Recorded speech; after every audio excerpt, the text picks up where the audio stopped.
व्याख्यामुद्रां करसरसुजैः पुस्तकं शङ्खचक्रे बिभ्रद्भिन्नस्फटिकरुचिरे पुण्डरीके निषण्णः अम्लानश्रीरमृतविशधेरंशुभिः प्लावयन् माम् आविर्भूयादनघमहिमा मानसे वागधीशः रमापतिं पूर्णगुणं मुकुन्दं व्यासं च विज्ञानसहस्रभानुं पूर्णप्रबोधञ्च सुतत्वदीपं क्रमाद्गुरूंश्च प्रणमामि मूर्ध्ना नारायणं सुरगुरुं जगदेकनाथं भक्तप्रियं सकललोकनमस्कृतं च त्रैगुण्यवर्जितमजं विभुमाद्यमीशं वन्दे भवघ्नममरासुरसिद्धवन्द्यम् तपस्वाध्यायशुश्रूषा कृष्णपूजारतं मुनिं विश्वेशमिष्टदं वन्दे परिव्राट् चक्रवर्तिनं स्वस्त्यस्तु सतां हरिः ओम्।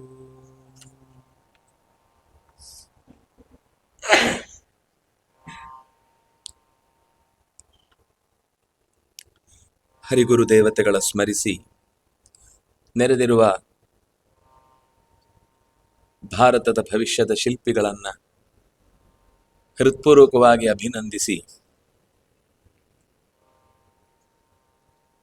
ಹಬ್ಬ ಹರಿದಿನಗಳ ಹಿನ್ನೆಲೆಯನ್ನ ಸ್ವಲ್ಪ ತಿಳಿದು ನಾವು ಆಚರಿಸಬೇಕು ಅನ್ನುವ ಉದ್ದೇಶದಿಂದ ಜೊತೆ ಸೇರಿದ್ದೇವೆ. ಒಂದು ಹಂಚಿಕೊಳ್ಳುವುದಷ್ಟೇ. ಯಾಕೆಂದ್ರೆ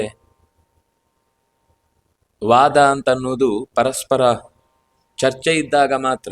ಇವತ್ತು ವಾದ ಅಂದ್ರೆ ವಿವಾದ ಆಗ್ಬಿಟ್ಟಿದೆ. ವಿವಾದ ಬೇರೆ, ವಾದ ಬೇರೆ. ವಾದ ಅಂದ್ರೆ ಒಂದು ಒಳ್ಳೆಯ ಚಿಂತನೆಯನ್ನ ಪಡೆದು ನಾವು ಜ್ಞಾನವನ್ನು ಹೆಚ್ಚಿಸಿಕೊಳ್ಳುವಂತಹ, ಅಂದ್ರೆ ಆಗ್ರಹ ಇಲ್ಲದೆ, ಕೋಪತಾಪಗಳಿಲ್ಲದೆ, ಯಾರು ಮೇಲೆ ಕೆಳಗೆ ಆಗಬೇಕು ಅನ್ನುವ ಆಲೋಚನೆ ಇಲ್ಲದೆ, ಸತ್ಯವೊಂದೇ ಗೆಲ್ಲಬೇಕು ಅನ್ನುವ ದೃಷ್ಟಿಯಿಂದ ನಡೆಸುವಂತಹ ಚಿಂತನೆಗೆ ವಾದ ಅಂತ ಹೆಸರು. ಆ ಹಿನ್ನೆಲೆಯಲ್ಲಿ ಒಂದಿಷ್ಟು ಅಂಶಗಳನ್ನು ನಾವು ಗಮನಿಸಲಿಕ್ಕೆ ಪ್ರಯತ್ನ ಪಡೋಣ. ಈಗ ಮಕರ ಸಂಕ್ರಾಂತಿಯ ದಿನ ಬಂದು ಹೋಯಿತು. ಅಂದ್ರೆ ಸೂರ್ಯ ತನ್ನ ಪಥವನ್ನ ಒಂದು ರೀತಿ ದೃಷ್ಟಿಗೋಚರವಾಗುವಂತೆ ಬದಲಿಸಿದ ಹೊತ್ತು ಅನ್ನುವ ಕಾರಣಕ್ಕಾಗಿ ಅದನ್ನ ಉತ್ತರಾಯಣದ ಪುಣ್ಯಕಾಲ ಅಂತ ಕರೀತಾರೆ. ಆ ಹೊತ್ತಿಗೆ ನಮ್ಮಲ್ಲಿ ಸಾಮಾನ್ಯ ಎಳ್ಳು ಬೆಲ್ಲವನ್ನ ಎಲ್ಲರಿಗೆ ಹಂಚುವಂಥದ್ದಿದೆ, ಗೊತ್ತಿದೆ. ಆದರೆ ನಮಗೆ ಅದು ರುಚಿ ಬಹಳ ಇಷ್ಟ ಆಗುವಂಥದ್ದು. ಅದರ ಜೊತೆಗೆ ಒಂಚೂರು ನೆಲಗಡಲೆ ಶೇಂಗಾ ಸೇರಿದ್ರೆ ಅದು ಇನ್ನೂ ರುಚಿ. ಇನ್ನು ಅದಕ್ಕೆ ಇನ್ನು ಬಣ್ಣ ಬಣ್ಣ ಎಲ್ಲ ಹಚ್ಚಿ ಏನೋ ಮಾಡುವುದಿದೆ ಮನೆಯಲ್ಲಿ. ಯಾಕೆ ನಾವು ಅದನ್ನು ಹಂಚುತ್ತೇವೆ ಅಂತ ಯೋಚನೆ ಮಾಡಿದ್ರೆ, ಒಂದು ಹಂತದಲ್ಲಿ ಮಾಘ ಶುರುವಾಗುವ ಪೂರ್ವ, ಅಂದ್ರೆ ಈ ಚಳಿಗಾಲಕ್ಕೆ ಸಂಬಂಧಪಟ್ಟಂತೆ ಹೇಮಂತ ಮತ್ತು ಶಿಶಿರ ಎರಡೂ ದೇಹವನ್ನ ಬಹಳ ಹೆಚ್ಚು ದಣಿಸುವಂಥದ್ದು. ನಾವು ಅನ್ಕೊಳ್ಳೋದು ಸಾಮಾನ್ಯ ಘರ್ಮ, ಅಂದ್ರೆ ಸೆಕೆಗಾಲ ಅನ್ನೋದು ನಮ್ಮನ್ನು ದಣಿಸತ್ತೆ ಅಂತ. ಆದ್ರೆ ಒಳಗಿನಿಂದ ಗೊತ್ತಾಗದಂತೆ ದಣಿಸುವುದು ಶಿಶಿರ ಮತ್ತು ಹೇಮಂತ. ನಮಗೆ ಗೊತ್ತಾಗುತ್ತೆ, ಚರ್ಮ ಎಲ್ಲ ಒಡಿಲಿಕ್ಕೆ ಶುರುವಾಗುತ್ತೆ, ಮೈ ಎಲ್ಲ ದೊರಗಾಗ್ಲಿಕ್ಕೆ ಶುರುವಾಗುತ್ತೆ, ಬಣ್ಣ ಬದಲಿಸತ್ತೆ, ವೈಟ್ ಆಗಿ ಚರ್ಮ ಸಿಪ್ಪೆ ಸುಲಿಲಿಕ್ಕೆ ಶುರುವಾಗುತ್ತೆ. ಇದು ಯಾವಾಗ ಆಗುತ್ತೆ ಅಂದ್ರೆ ದೇಹಕ್ಕೆ ಬೇಕಿರುವ ಜಿಡ್ಡಿನ ಪದಾರ್ಥ ಮತ್ತು ನೀರಿನ ಪದಾರ್ಥ ಕಮ್ಮಿ ಆದಾಗ. ಹಾಗಾಗಿ ಆ ಜಿಡ್ಡು ನೀವು ಹೊರಗಿನಿಂದ ಹಚ್ಚಿದ್ರೆ ಸಾಕಾಗುದಿಲ್ಲ. ಒಳಗಿನಿಂದ ಚರ್ಮದಿಂದಲೇ ಸಿಗಬೇಕು. ಅದಕ್ಕೋಸ್ಕರ ಎಳ್ಳು ಅನ್ನೋದು ಜಿಡ್ಡಿನ ಪದಾರ್ಥ ಉಳ್ಳದ್ದು. ಅದಕ್ಕೋಸ್ಕರ ಆ ಎಳ್ಳನ್ನ ಸ್ವೀಕರಿಸಿದ್ರೆ, ಅದು ಬರೀ ಎಳ್ಳು ತಗೊಂಡ್ರೆ ಅದು ಸ್ವಲ್ಪ ಪಿತ್ತ. ಹಾಗಾಗಿ ಬರೀ ಪಿತ್ತದ ಪದಾರ್ಥ ದೇಹಕ್ಕೆ ಹೋದ್ರೆ ಅದು ಅಪಾಯಕಾರಿ. ಆ ಪಿತ್ತ ಶಮನಕ್ಕಾಗಿ ಅದರ ಜೊತೆಗೆ ಬೆಲ್ಲ ಅನ್ನೋದು ಪಿತ್ತವನ್ನ ಶಮನ ಮಾಡುತ್ತೆ. ಅದರ ಜೊತೆಗೆ ಈ ಎರಡೂ ಜೊತೆ ಆದಾಗ ರುಚಿ ಅಂತೂ ಅದು ಬಹಳ ಅಪರೂಪದ್ದು. ನಮಗೆ ಚಿಕ್ಕವರಿದ್ದಾಗಂತೂ ಚಿಕ್ಕಿ ಅಂದ್ರೆ ಅದೊಂದು ಸ್ವರ್ಗದ ತುಂಡು ಇದ್ದ ಹಾಗೆ ತಿನ್ಲಿಕ್ಕೆ. ಅದರ ಜೊತೆಗೆ ಇದು ಒಂದು ಸೇರಿದ್ರಿಂದಾಗಿ ಆಹಾರದ ದೃಷ್ಟಿಯಿಂದಲೂ ಅನುಕೂಲಕರ. ಎಲ್ಲರಿಗೂ ಎಷ್ಟು ದಿವಸವೂ ಇಟ್ಟು ಹಂಚಬಹುದು. ಒಂದು 10-15 ದಿವಸದ ತನಕ ಒಂದು ಊರಿನ ಇಡೀ ಜನರ ಜೊತೆಗೆ. ಒಂದು ಹಬ್ಬ ಅಂದ್ರೆ ಅದು ಕೇವಲ ಧಾರ್ಮಿಕವಾದ ಪ್ರಕ್ರಿಯೆ ಮಾತ್ರ ಆಗಿರುವುದಿಲ್ಲ. ಇದನ್ನು ನಾವು ಗಮನಿಸ್ಬೇಕು ಯಾವಾಗ್ಲೂ ಕೂಡ. ಅದರಲ್ಲಿ ಒಂದು ಸಾಮಾಜಿಕ ಪ್ರಕ್ರಿಯೆ ಇದೆ. ನೀವು ಆ ಎಳ್ಳು ಬೆಲ್ಲ ಎಲ್ಲ ಹಂಚಬೇಕು ಅಂತ ಅನ್ನೋ ಒಂದು ಮಾತಿದೆ. ಹೇಳುವಾಗ ಎಳ್ಳು ಬೆಲ್ಲ ತಿಂದು ಒಳ್ಳೊಳ್ಳೆ ಮಾತಾಡಿ ಅಂತನೂ ನಾವು ಅವರನ್ನ ಒಂದು ವಿಶ್ ಮಾಡ್ತೇವೆ. ನಾವು ಹ್ಯಾಪಿ ಸಂಕ್ರಾಂತಿ ಅಂತ ಹೇಳಿ ಮುಗಿಸ್ಬಿಡ್ತೇವೆ. ಆದ್ರೆ ನಿಜವಾಗಿ ಆ ಹೊತ್ತಿಗೆ ಕೆಲವೆಲ್ಲ ಮನೆಗಳಲ್ಲಿ ಕೆಲವು ಹಾಡುಗಳಿರ್ತವೆ, ಹಸೆ ಹಾಡುಗಳ ತರದ್ದು. ಅದು ಆ ಕಾಲದ ಕೆಲವು ಚಟುವಟಿಕೆಗಳನ್ನ, ಕ್ರಮಗಳನ್ನ, ವಿಧಿಗಳನ್ನ ನಮಗೆ ಬೋಧಿಸತ್ತೆ. ಹಾಗಾಗಿ ಆ ಕಾಲದಲ್ಲಿ ಜನರಿಗೆ ಸಮಯ ಇಂಥದ್ರಲ್ಲಿ ಕಳೀಲಿಕ್ಕೆ ಬಹಳ ಅವಕಾಶ ಇರ್ತಿತ್ತು. ಇವತ್ತು ನಾವು ಬ್ಯುಸಿ ಅಂದ್ಕೊಂಡಿದ್ದೇವೆ. ಮಿಕ್ಸಿ ಬಂತು, ಯಾಕೆ? ಸಮಯ ಉಳಿಸ್ಲಿಕ್ಕೆ. ಆಮೇಲೆ ವಾಷಿಂಗ್ ಮಿಷಿನ್ ಬಂತು, ಸಮಯ ಉಳಿಸ್ಲಿಕ್ಕೆ. ಇಂಥದ್ದೆಲ್ಲ ಯಂತ್ರಗಳನ್ನು ಒಂದು ಕಡೆ ಪಟ್ಟಿ ಹಾಕಿ ಯಾವ್ದು ನಮ್ಮ ಸಮಯ ಉಳಿಸುತ್ತೆ ಅಂತ ಒಂದು ಸಮಯ ಉಳಿತಾಯದ ಭಾಗವನ್ನ ಇನ್ನೊಂದು ಕಡೆ ಲೆಕ್ಕ ಇಟ್ಟು ಅಂದ್ರೆ ಏನಾಯ್ತು ಅಂತ ಅದನ್ನ ಯೋಚನೆ ಮಾಡಿ. ಇಷ್ಟು ಎಲ್ಲ ಆದ್ಮೇಲೂ ಪ್ರತಿಯೊಬ್ಬರ ಬಾಯಲ್ಲೂ ಎಲ್ಲ ಪಂಚಾಕ್ಷರ ಜಾಪಿಗಳೇ. ನಾವೆಲ್ಲರೂ ಪಂಚಾಕ್ಷರ ಜಪ ಮಾಡುತ್ತೇವೆ. ಪುರುಸೊತ್ತಿಲ್ಲ, ನಮ್ಮ ಹತ್ರ ಪುರುಸೊತ್ತಿಲ್ಲ. ಇಷ್ಟು ಸಮಯ ಉಳಿಸಿ ಏನ್ ಮಾಡಿದ್ವಿ ಕೇಳಿದ್ರೆ ನಮ್ಮ ಹತ್ರ ಗೊತ್ತಿಲ್ಲ ಅದು ಏನಾಯ್ತು ಅಂತ. ಆದ್ರೆ ಹಿಂದಿನವರಿಗೆ ಪ್ರತಿಯೊಂದು ಚಟುವಟಿಕೆಯಲ್ಲೂ ಒಂದು ಪೂರ್ತಿ ತೊಡಗುವ ಅವಕಾಶ ಇತ್ತು. ಹಾಗಾಗಿ ಅದನ್ನೆಲ್ಲ ಒಂದು ಕ್ರಮವಾಗಿ ಊರವರಿಗೆಲ್ಲ, ಗೊತ್ತಿರೋರಿಗೆ, ಪರಿಚಯ ಇದ್ದವರಿಗೆಲ್ಲ ಆ ಪದಾರ್ಥವನ್ನ ಹಂಚಿ ಒಳ್ಳೆ ಪದಾರ್ಥ ಕೊಟ್ಟು ಮಾತಾಡುವಾಗ ಅವರ ಕಷ್ಟ ನಷ್ಟಗಳೆಲ್ಲ ಮಾತಾಡಿಕೊಳ್ತಾರೆ. ಉಭಯ ಕುಶಲೋಪರಿ ಸಾಂಪ್ರತ ಅಂತ ಹಿಂದೆ ಎಲ್ಲ ಪತ್ರ ಬರೆಯುವುದಿತ್ತು. ಈಗೆಲ್ಲ ನಮ್ಗೆ ಆ ಪತ್ರಗಳ ಬಗ್ಗೆ ಪರಿಚಯವೇ ಇಲ್ಲ ಆಗಿದೆ. ಯಾರೋ ದುಃಖದಿಂದ ಒಂದು ಇಷ್ಟು ಉದ್ದದ ಮೆಸೇಜ್ ಹಾಕಿದ್ರೆ ನಮ್ದು ಅದಕ್ಕೆ ಪ್ರತಿಕ್ರಿಯೆ ಓಕೆ ಅಂತ ಹಾಕ್ಲಿಕ್ಕೂ ನಮ್ಮ ಹತ್ರ ಟೈಮ್ ಇಲ್ಲ. ನಾವು ಅಷ್ಟು ಬ್ಯುಸಿ. ಎಲ್ಲರ ಹತ್ರ 24 ಗಂಟೆ ಇದೆ, ಆದ್ರೆ ಎಲ್ಲಿ ಹೋಗುತ್ತೆ ಅಂತ ನಮ್ಗೆ ಯಾರಿಗೂ ಗೊತ್ತಾಗುದಿಲ್ಲ. ನಾವು ಎಲೆಡಿಕೆ ತಿನ್ನದೇ ಇದ್ರು ಎಲೆಡಿಕೆಗೆ ಹಚ್ಚುವ ಸುಣ್ಣದ ಹಾಗೆ ಉಜ್ಜುತ್ತಾ ಇರ್ತೇವೆ ನಮ್ಮ ದೂರವಾಣಿಯನ್ನ. ಆದ್ರೆ ಆ ಹಂತದ ಸಮಯವನ್ನ ಉಳಿಸಿದ್ದನ್ನ ನಮ್ಮಲ್ಲಿ ಸಾರ್ಥಕಪಡಿಸಿಕೊಳ್ಳಿಕ್ಕೆ ಈಗ ಬೇಕಾದಷ್ಟು ಅವಕಾಶ ಇದೆ. ಯಾಕೆಂದ್ರೆ ಯಾವುದೇ ಒಂದು ವಿಷಯದ ಬಗ್ಗೆ ತಿಳ್ಕೊಳ್ಬೇಕು ಅಂದ್ರೆ ಹಿಂದೆ ಯಾರಾದ್ರೂ ಒಬ್ಬ ವ್ಯಕ್ತಿಯನ್ನ ಹಿಡಿಬೇಕಿತ್ತು, ಅಥವಾ ಎಲ್ಲಿಯಾದ್ರೂ ಪುಸ್ತಕಗಳ ಮೊರೆ ಹೋಗಬೇಕಿತ್ತು. ಆಗ ಪುಸ್ತಕ ಸಿಗುವುದು ಕಷ್ಟ, ವ್ಯಕ್ತಿಗಳು ಸಿಗುವುದು ಇನ್ನೂ ಕಷ್ಟ. ಆದ್ರೆ ಇವತ್ತು ಎರಡೂ ಸಿಗ್ತಾ ಇದೆ, ನಮಗೆ ಇಂಟ್ರೆಸ್ಟ್ ಇಲ್ಲ. ವ್ಯಕ್ತಿಗಳೂ ಸಿಗ್ತಾರೆ, ಅಥವಾ ವ್ಯಕ್ತಿಗಳು ಮಾತಾಡಿದ ಇವತ್ತು ಸಂವಹನದಿಂದ ಬೇಕಾದಷ್ಟು ಮಾಧ್ಯಮಗಳ ಮೂಲಕ ನಮಗೆ ಮಾತುಗಳು ಸಿಗ್ತವೆ. ಮತ್ತು ಪುಸ್ತಕಗಳಂತೂ ಹುಡುಕಿದಲ್ಲಿಗೆ, ಈಗ ಲೈಬ್ರರಿಗೆ ಹೋಗ್ಬೇಕಾಗಿಲ್ಲ. ನಮ್ಮ ಜಗತ್ತು ಅಂಗೈಯಲ್ಲಿದೆ ಅಂತ ಹುಡುಕುವಾಗ ಲೈಬ್ರರಿನೂ ಇದೆ ಅದರೊಳಗೇನೆ. ಆದ್ರೆ ಅದನ್ನು ಹುಡುಕುವಷ್ಟು ನಮ್ಗೆ ಅದನ್ನು ದಾರಿ ತೋರಿಸುವಂತಹ ದಿಕ್ಸೂಚಿಗಳು ನಮಗೆ ತಪ್ಪಿ ಹೋದ್ರಿಂದ ಆ ವಿಶೇಷ ಅಂಶಗಳನ್ನು ತಿಳ್ಕೊಳ್ಳುವಲ್ಲಿ ನಾವು ಸೋಲ್ತೇವೆ. ಆದರೆ ಪ್ರತಿಯೊಂದು ಹಬ್ಬದ ಹಿಂದೆ ಒಂದು ಸಾಮಾಜಿಕ ಆಚರಣೆ, ಒಂದು ಧಾರ್ಮಿಕ ಆಚರಣೆ, ಆಧ್ಯಾತ್ಮಿಕವಾದದ್ದು ಇದ್ದೇ ಇರುತ್ತೆ. ಅಧ್ಯಾತ್ಮ ಇಲ್ಲದೆ ನಮ್ಮ ಯಾವ ಆಚರಣೆಗಳೂ ಇರಲ್ಲ. ಈಗ ನಾವು ಮುಂದೆ ನೋಡುವಂಥದ್ದು ರಥಸಪ್ತಮಿ, ಭೀಷ್ಮಾಷ್ಟಮಿ ಮತ್ತೆ ಮಧ್ವನವಮಿ ಅಂತ. ಅದರ ಆಚರಣೆಯ ಸ್ವರೂಪವನ್ನು ಒಂಚೂರು ತಿಳ್ಕೊಂಡು ಮತ್ತೆ ಅದರ ಹಿನ್ನೆಲೆಯನ್ನು ಹುಡುಕೋಣ. ರಥಸಪ್ತಮಿ ಅಂತಂದ್ರೆ ಒಂದು ರೀತಿಯಲ್ಲಿ ಸೂರ್ಯನ ಪಥ ಬದಲಾಗುವುದು ಅನ್ನೋದು ಸ್ಪಷ್ಟ ನಮಗೆ ವಾತಾವರಣದಿಂದಲೂ ಗೊತ್ತಾಗುತ್ತೆ. ಇಲ್ಲಿ ತನಕ ಸ್ವಲ್ಪ ಚಳಿ ಇರುತ್ತೆ, ಆದರೆ ರಥಸಪ್ತಮಿ ಮುಗಿದ ದಿವಸದಿಂದ ನೀವು ಗಮನಿಸಿ, ದೇಹದ ಅಂದ್ರೆ ಭೂಮಿಯಲ್ಲಿ ಅಥವಾ ವಾತಾವರಣದಲ್ಲಿ ಶಾಖ ಹೆಚ್ಚಾಗ್ಲಿಕ್ಕೆ ಶುರುವಾಗುತ್ತೆ. ಅಂದ್ರೆ ಅದು ಪೂರ್ತಿ ಉತ್ತರಾಯಣದ ಕಡೆಗೆ ಹಬ್ಬುವಂತಹ ಹೆಜ್ಜೆಗಳು ಸ್ಪಷ್ಟವಾಗಿ ಕಾಣ್ಲಿಕ್ಕೆ ಶುರುವಾಗುತ್ತೆ. ಅಲ್ಲಿ ತನಕ ಅದು ಒಂದು ಮಧ್ಯಂತರದ ಅವಧಿ. ಸೂರ್ಯನಿಗೆ ಅಧಿಕಾರವನ್ನು ಕಲ್ಪಿಸಿದ ದಿನ ಅಂತ ಕೆಲವರು ಹೇಳ್ತಾರೆ, ಅವನು ಆವಿರ್ಭವಿಸಿದ ದಿನ ಅಂತ ಕೆಲವರು ಹೇಳ್ತಾರೆ. ಅದು ಏನೇ ಇದ್ರೂ ಕೂಡ ಸೂರ್ಯ ಪ್ರತ್ಯಕ್ಷ ದೇವತಾ ಅಂತ ಅನ್ನೋದು ನಮಗೆ ಪ್ರಾಚೀನರು ಕೊಟ್ಟಂತಹ ಒಂದು ದಾರಿ ಉಪಾಸನೆಗೆ. ಅಂತಹ ಸೂರ್ಯನ ವಿಶೇಷ ಆರಾಧನೆಯನ್ನು ಮಾಡಲಿಕ್ಕಿರುವಂತಹ ದಿನ.